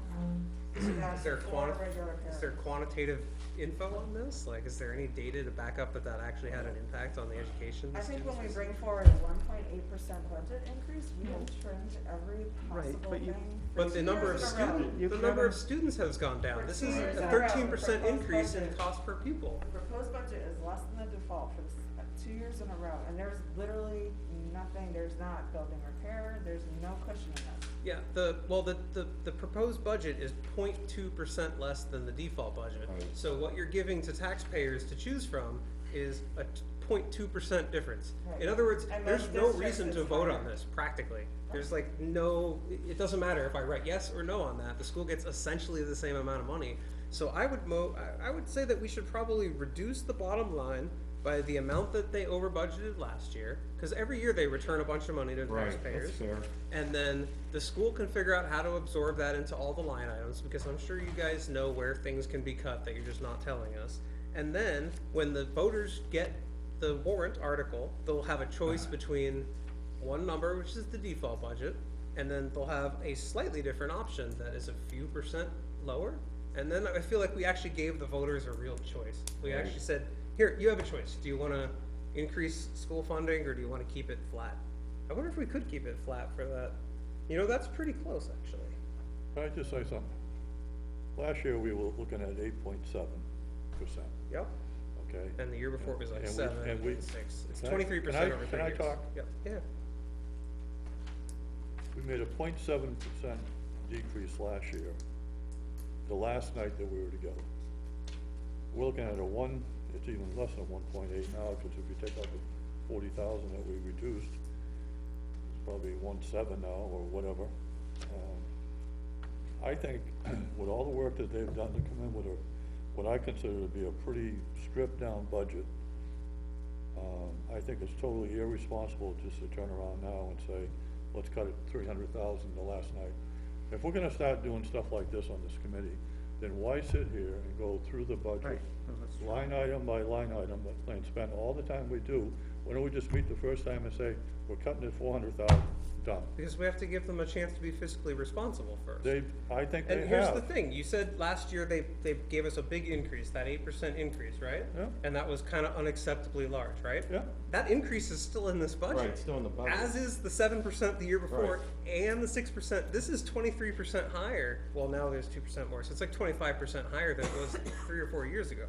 Right. That 8% is still here, that's still in this budget, and that 6, 7, 8% increases year after year after year has resulted in their budget being $340,000 higher than they need, because they're returning that to the taxpayer at the end of the year.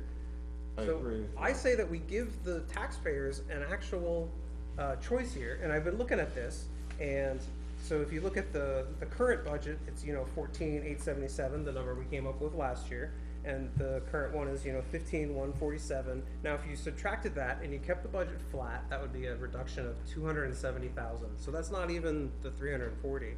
So, I mean, we could give the taxpayer an option for no tax increase this year. I think they would love that. Personally, I would push to reduce the whole 340 and give the taxpayers an option of a very slight tax reduction. I think people would really love that. After Make your 2 years proposal. that we've been suffering through Yeah. the tax increases, I think if we could get even a 0.1% tax reduction, people would be really happy about that. Make your Until they proposal. think that they, it went up 8% last year. I mean, what do people think? Would you wanna keep it Make flat? your proposal, Do you wanna keep it flat, no But tax they gave back increase, or like- 2.9%, they're asking for 1.8 on top of the 2.9 they gave back, so it's actually 4.7% they're asking for. Yeah, I mean, enrollments declined like 10%, so it's really tough to You gotta judge. be fair to the taxpayers. the budget has nothing to do with enrollments. Changing But by whenever 10 enrollments kids. go up, they come in and they say, we need more No, money, cause it's not the true. number of students has gone up. The We class need an size, addition. you lose a kid out here out of one class, here out of another, you're still gonna have the same classes, the same teachers, the same support staff, the same building, the same everything, so your rationale doesn't fit, so. So make your I- proposal and let's just vote on it. I Then wanna move know, I on wanna to make the a next one. proposal that would have some support. I mean, does it, Oh, does it, go what ahead and would try it. be more interesting? Like, what would be better for the taxpayers? Do we wanna try to give them a nominal cut, like a 0.1% cut? We'll take it back to, what, Is there a 2020 motion on the levels? table No. to Or, recommend the article, because we just. That's where we started. So, So I'll make how about we Call do? the question. Do people like flat? Just Not keep really. the school tax flat, no increase? One question first before we go. So where was this extra monies, what accounts was this money not spent from? We don't dictate that, they have to find it. They have to find it. Yeah, it took them all Well, of an hour. I guess last year, where did it come? The Where- last year, the reason there was so much returned, because that was the COVID impact year, so we had. No, he means the hybrid stuff when we school, cut it we had 0.7%. no field trips, we had reduced buses. A lot of there stuff were didn't multiple happen last year. reasons Why there was extra left. Carol, I think he meant when we cut it Revenues from the Fed. 0.7%. When you cut it that much, we have to eliminate positions, because there's really no other way to do it. I don't think that, which is what we did last year. We Most of the eliminated- budget is people. Well, but they did some clever stuff, like they didn't hire new people, and it's not like you're We firing a eliminated bunch of 2 people. regular para Did you fire people? We had 2 retirements that we didn't fill, and that's. So that's like letting them go. You didn't fire anybody. Oh, You had 2 stop, people will ya? retire and you didn't fill their positions. You didn't fire anybody. No one got fired. We You didn't eliminated fill 2. 2 positions that left. That's not firing people. That didn't cost We took anyone them their out of the job. budget. Huh? We took those positions out of the budget, they're no longer. Exactly. The taxpayers had 2 less people to I support. think it's fair to make it flat. I mean, look what's going on, inflation, everything else. I think that'd be a real gift to the taxpayers, to have a flat, no increase in the school tax for the first time since I've Yeah, lived do the here. right thing for our seniors, you know what I mean? I mean, it's still gonna be a big tax bill, but it would be nice to say for 1 year that there Right, wasn't. we're all in gonna this be an together. increase. You're gonna do the same thing to the town's budget? The town has posted very little increases over the years. They've been very responsible and controlled Well, the this growth year's- of their this- budget. this The year's school quite higher. budget So has let's- exploded the last if you- decade or if you so. wanna In the make a last 3 years, motion- 23%. I'll Just make a make a motion motion. that we reduce the bottom line budget back to last year's budget, which, correct me if I'm wrong, but is that the $14,877,017.62? that is that number. Yes, Right. that's correct. So my motion is that we keep the school spending flat and we reduce the bottom line budget to $14,877,017.62. And we can leave it up to the, Taxpayers. well, we can leave it up to the people on the school board to figure out how to absorb those cuts. And essentially, we're leaving this up to the taxpayers because the taxpayers will have an option between last year's budget number or the default budget, which is 0.2% higher than what the school is proposing. So the taxpayers now have an actual option. So you're leaving it up to the taxpayers, whether they wanna see the school budget stay flat for once, or whether they want the default budget, which is essentially almost equal to what the school is requesting. So if you think that the taxpayers can absorb another school increase after years and years of school increases, then they're gonna vote for the default budget and you're gonna get more money than you asked for. Yay! Or they're gonna vote for this and you just spend as much as you spent last year. Did somebody second? I second. Okay. All right, so any further discussion on this, or are we ready? Yeah, I'd like to make a point. I really don't want the people to vote for the default budget, because that's gonna raise my taxes, right? So everything we It's do gonna here, raise your taxes by 0.2% higher than what the It's- school's asking. and that's my point, it's gonna raise my taxes. And I don't want my taxes raised, right? No, you're literally asking for them to be raised if you're in favor Think of the about it, proposed think about it, the budget. more you take out of this proposed budget, the more incentives there is for people to raise your taxes with the default budget. You do realize the two numbers that the voters are getting on the They're warrant close. article right now are almost the exact same They are number. close. You know it's a farce, right? It doesn't That's- matter if you no, vote yes or no. It's because of the SB2 law that says you have to have a default budget, and the school board has to We come had up default with it. budgets before SB2.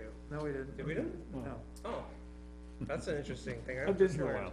while. Either way, as it is now, the voters will be getting the option between 15 million and whatever, and 15 million and whatever plus like 10.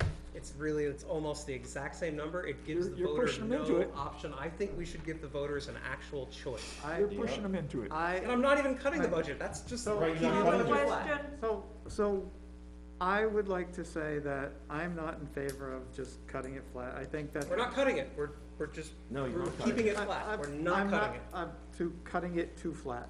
We're not cutting it. We're keeping it flat. Cutting the proposed too flat is what you're you're proposing. cutting the proposed budget. So I am not, To keep it flat. I am not recommending that we change the default budget blindly. No, we're keeping the default budget Sorry, where it is. I'm sorry. I'm not, the proposed budget, to blindly cutting it to the same as it was last year.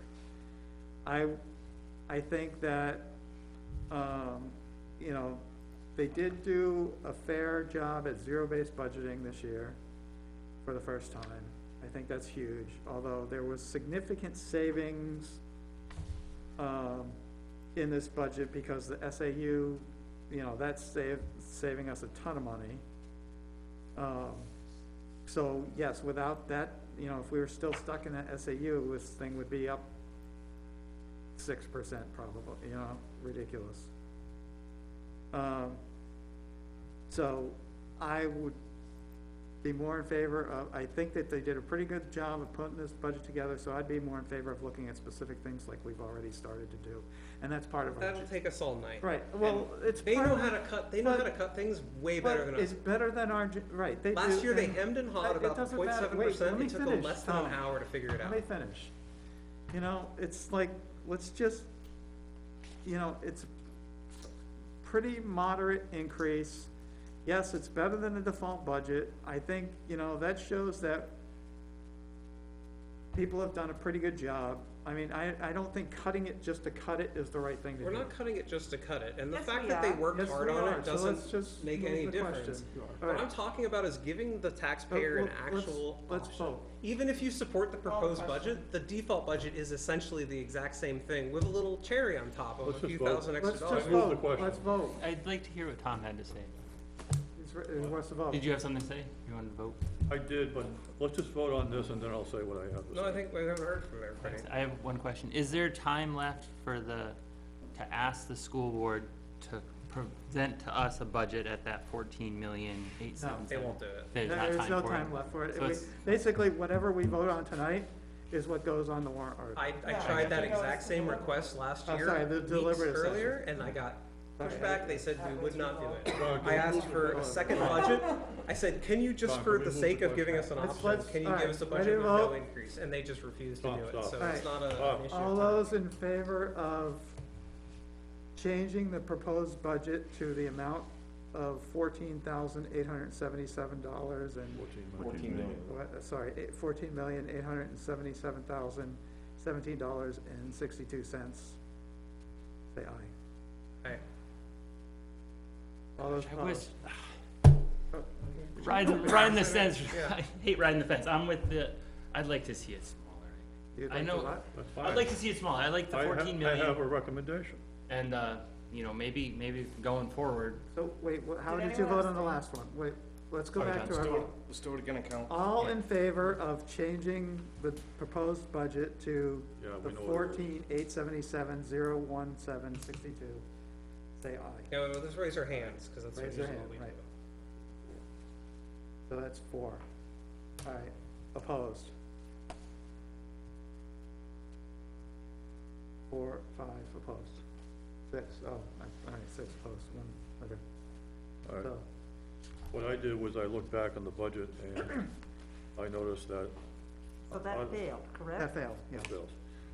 So out of the 270,000 increase, 165,000 comes from the teacher's salaries, right on the first line. Right, well, we're not allowed to touch those. Well, can I, speak without being interrupted Conversation. constantly? No, I have the floor. I would recommend that, we cut the budget to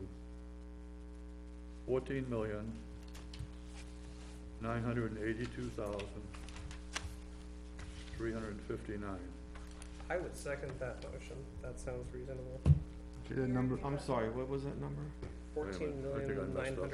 Hold on a second. 14,982,359. Hold on a second.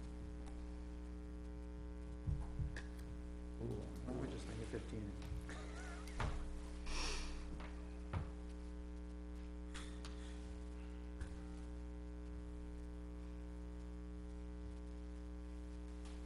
So we're already down 40. I'm sorry, 40,000. I gave you the wrong number. Change it to 15,000,000,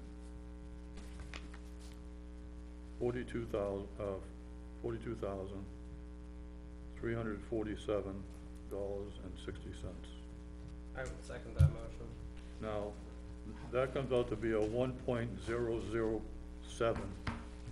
increase, and it keeps the 165,330 in the budget for the salaries.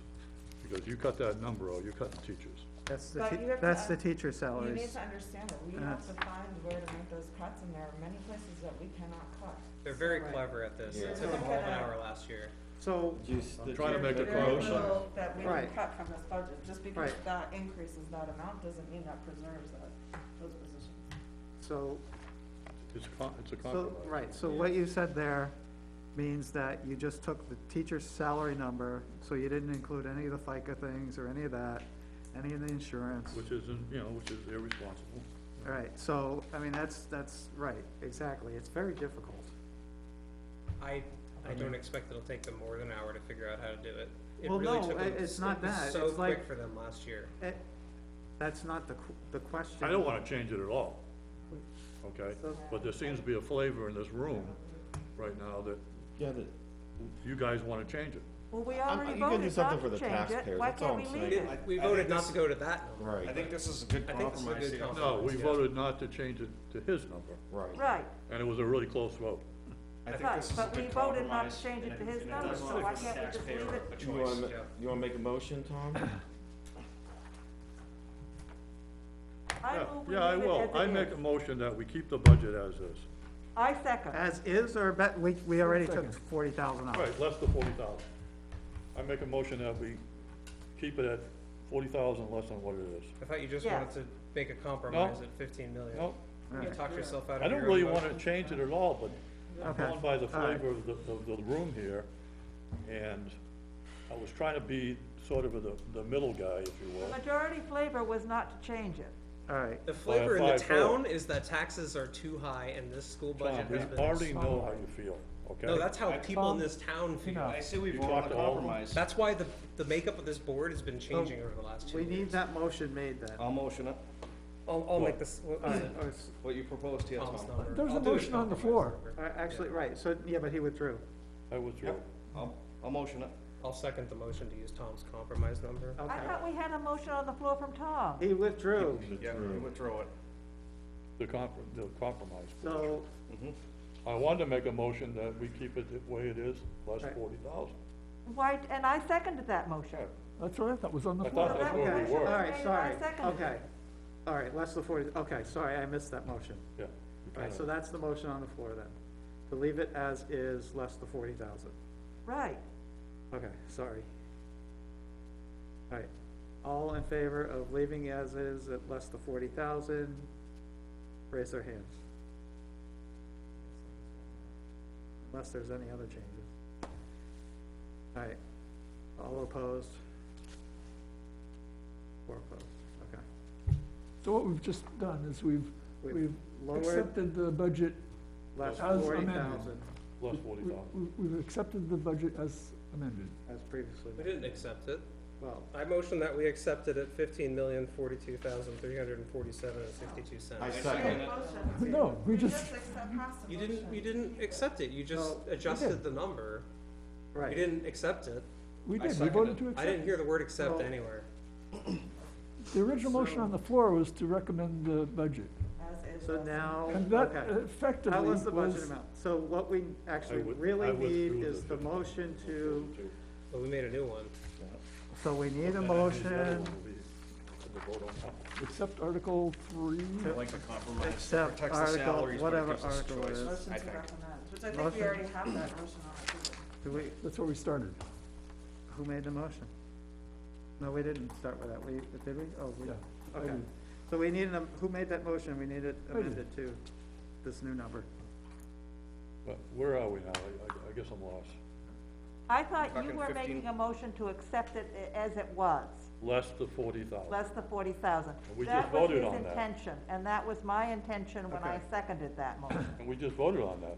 And it We passed. just voted on that, It so what passed. is the problem? And we won 5-4. So And we won 5-4, So so we're it's done. done. we won 6-4. Oh, We I'm won sorry. 6-4, so it's done, Are you so we abstaining? don't, Oh, sorry. Okay, I missed it. So it was 5-4-1. So now we need to clarify I believe we need to clarify our recommendation for Article 3. Or do we not have to clarify that because we made because we have our new number? I think we're clear. So this should say, Do we change that number and then? right, we need to change that number in here to be, Grand total number. 40,000 less. Okay, That should be 15149,553.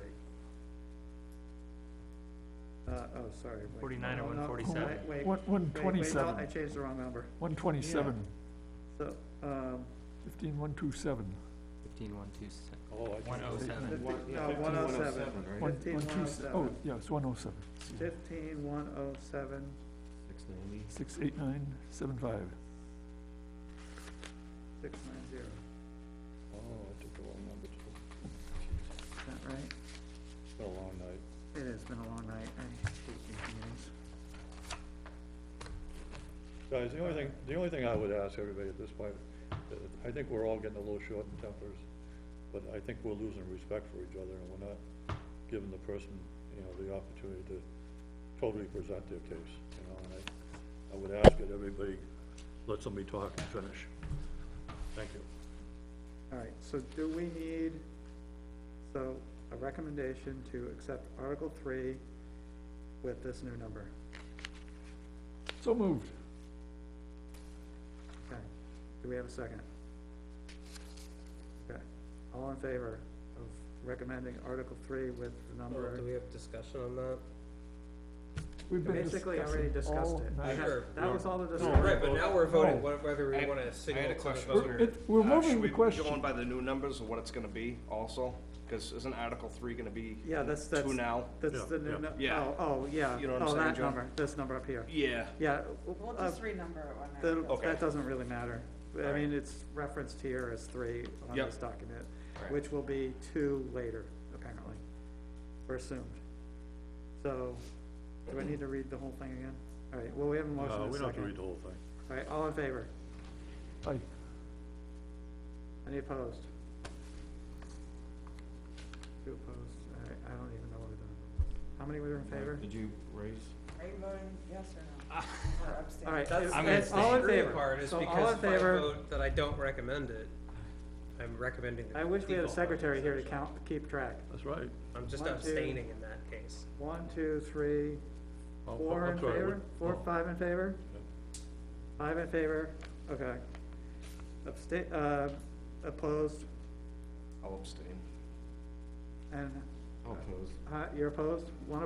Just one opposed? All right, one opposed, how many abstained? That would be three, right? Four. Four, sorry, four. 5-1, okay. The only thing I'd be concerned about is if we, you know, we're at that number now. If we don't show strong support on that number, then we may actually confuse the public and have them vote for the default budget. Oh, don't worry, at deliberative session, I'll make it real clear. But, I don't know. We don't doubt your To the people clarity, that show up. Tom. So the vote to support Goes up, down. that new number was 5-4, so that's what it should say. 5 to 1 to 4. 5 to 1 5 to 1. for Yeah. abstain. All right. Article 4, shall the Nottingham School District approve the cost items included in the collective bargaining agreement reached between the Nottingham Paraprofessional Association and Nottingham School Board covering the 3-year period from July 1, 2022 to June 30, 2025, which calls for the following increases in salaries and benefits at the current staffing levels over those paid in the prior fiscal year. So 22-23 is 44,642, 23-24 is 43,492, 24-25 is 47,119. Raise and appropriate the sum of 44,642 for the 22-23 fiscal year. Such sum representing the additional costs attributed to the increase in salaries and benefits over those of the appropriation at current staffing levels paid in the prior fiscal year. I make a motion, we move the question. I have a question first. What happens if this gets voted down? They go back to the table. You're right, They renegotiate and then have a special meeting later on. yeah. So they would do the renegotiation. Which raises the tax, which costs the taxpayer a lot of money. 'cause Right, we have a but when special would the meeting. renegotiation take place? Right after, Well, so it depends take on place if they after pass the town next meeting. article. Yeah. So that's what, so if Okay. if Article 4 fails, if Yep. you vote no for Article 4, you should also vote no for Article 5. Because that's when it costs you extra money. Right. but I don't think that's fair, John, I don't, Well, you know? no. So my question directly relates to this other, Are you voting no to this thing because I, you don't think they So- deserve this, or? no. honestly, I would like to vote no for this because it was delivered to us tonight. It was agreed upon. And we don't even have the full And- copy, we have the and- changes. It was You know just what? Shame on you guys. If you can't negotiate the contract until the day before it's up for, Negotiations started in September and it took us that long to reach agreement. It was, I know you want to do all of this in public. There are many, many meetings, many, Yep. many hours to get to an agreement. It's not something that's I done know, easily. but you know what? It takes two parties to come together. And if the two parties can't come together with a proposal until the night before, the budget committee is supposed to recommend it. How can, I can't recommend something that I haven't read. you read it. No, I we didn't. read part of it. I read the article, I didn't read the contract. They only gave us the changes to the contract, Well, I mean, it's like signing away, that's all you're signing a. voting on is the changes. but we don't know No. what the rest is. The rest is what it is. Did Was you I read supposed to all go that? The down rest on my of, the phone rest right has no now? cost Like, You're impact. voting on the cost appropriations. If you Yeah, want to you only vote vote on on the the ballot cost. on the entire contract, that's fine, but as a budget committee, you are voting on the appropriations. Right, and, Well, I'll tell you why I'm gonna vote no. John's reason is excellent, but I have a different reason, and my reason that I'm gonna vote no is that there's gonna be a warrant article on here later by petition that directs the school board to do future contract negotiations open to the public. And so if this gets voted down, regardless of number 5 down here, when it gets renegotiated after town meeting or after voting day, the public will have the ability to observe and see some transparency. So I think then we can actually vote and, make the decision on this versus being handed it at the last minute. It would be nice if I could go to a meeting and hear how these things are decided instead of just being given a paper and being asked to vote How on can it. you have negotiations between two parties where one party's gonna open it up to the whole public and the teachers have no knowledge of what goes on? How can you spend taxpayer money without the taxpayers Teachers being have no allowed to hear knowledge. how it's being spent? Listen, until they come to an agreement on a contract, teachers don't know anything about what's being negotiated. Nothing. They're in the dark. Well, then they So why should should be they more be in the involved with dark their and you union. guys have transparency? The teachers are members of the public too, they can walk right into the same meeting. I don't understand how you can argue against There transparency. isn't a district in the state of New Hampshire Do that we have does a- do we have a- negotiations out was You there. there know a that motion? for sure? Yeah, I do know that for sure. Wait, somebody had a motion. We need a motion to recommend. Was there a motion or a I recommendation? recommend, negative that, motion. Budget Committee recommend Article 4, I second it. as is. Okay. Further discussion? All right, none? The question. No further discussion. All right, all in favor of passing Article, whatever number it was? 4. 4. 1, 2, 3, 4, 5. Opposed? 5. That's ridiculous. So that passes 5 to 5. I should have made the negative motion, huh? It doesn't matter what passes, it just shows on the recommendation. Right, but then the wording could say, does not recommend, it's a tie. It does not say that. So you can skip to Article 6. Yep, is that one? All right, Article 6, to see if Nottingham School District will vote to raise. Oh, wait, oh, We don't do a okay, recommendation. excuse me, that's right, never mind. Carry on. To raise and appropriate the sum of $50,000 to be added to the building repair capital reserve fund previously established. This fund comes from the June 30, 2022 unassigned fund balance available for the transfer on July 1, 2022. No additional amount to be raised from taxation. Current balance on 11/30/21 is well, all right, so that's gonna actually read 20,344.21, whatever date is transferred. Is there a motion? I move we accept it as read, as written. It's your, And a it's a second? motion to recommend, isn't it? Yeah, motion to recommend, yeah. Okay. Is there a second? Second. All right, all in favor? 3, 4, 5, 7. 7 opposed? 3, all right. That passes. Article 7, to see if the Nottingham School District will vote and raise appropriate sum of $10,000 to be added to the Grounds Improvement Capital Reserve Fund previously established. The sum to come from the June 30, 2022 unassigned fund balance available and transfer in July 1, 2022. No additional amount will be raised from taxation. Current balance is $73,207.83 on 11/30, which will be $88,207.83 at some soon date. Right. Recommendation, a motion to recommend I move. or not recommend? Recommend. All right, anybody second? Second. All in favor? 2, 3, 4, 5, 6, 7 again, 7 opposed is 3.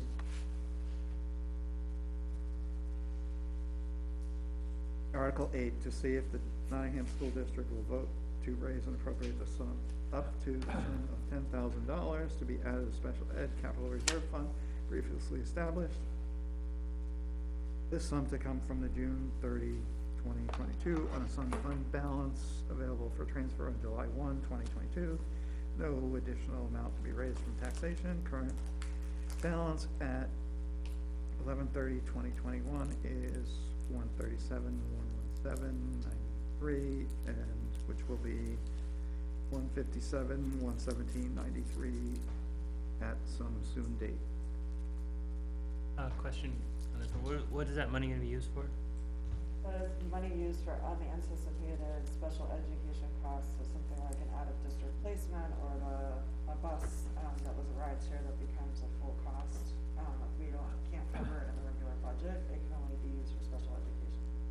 Is that one of those things that the IDEA grant pays for? No? But if there's leftover money, which there wouldn't be enough to cover an out-of-district, I think you can use some for the transportation. Right, but we can use this for the school site thing. Is there a motion on this? No, my question is, if there's, This would correspond to that If 20 that there's- we had before, right? if there's more this would money in cover this us. fund, does that get used before using the whatever grant? No, Okay. no, it This is just for grows. unanticipated. Right, this The could, grant is true, right? It's like for things that you didn't No, if we don't anticipate, or spend you the didn't grant, fund. that so, money oh goes yeah, away. was there We actual, was spend there an it on actual the motion on grants. this one? Did somebody make a motion? Not yet. No, No, I just had to I move to I move we recommend, recommend. I beat ya. I move to recommend Article 8. I second it. Okay, any further, I'm not writing that down, Kelly can. Any further questions I would on like, this? I would like to make a, comment on this. Yep. It used to be, not too many years ago, that the budget committee would get an appropriation request in special ed department, lines that were anticipating more students than they actually had. And we sometimes successfully argued against that because we thought that was a whole lot of money. And they finally came to the realization that if we establish a special education capital reserve fund, then that would cover the possibility that they were fearing and were inflating a budget line item for. So this is working out much better. Oh, yeah, I agree, and honestly, I So let's think, not mess it up. I think these are out of order, in my opinion. I I was would wondering have about that, this yeah. before the grounds improvement, The but, grounds is because we know that there's paving costs in the CIP, so that's why. That So- are planned. And we've had sinkholes. mhm, yeah, I know the driveway looked pretty sketchy on that. Move the question. All right, any further questions? Good, all right, all in favor? Any opposed? So White, how many, sorry, in favor? 1, 2, 3, 4, 5, 6, 7, 8 in favor? 2 opposed, I'm assuming? 1, 2 opposed? Abstain. 1, 8 and 1 and 1? All right, anything further that comes before us for this?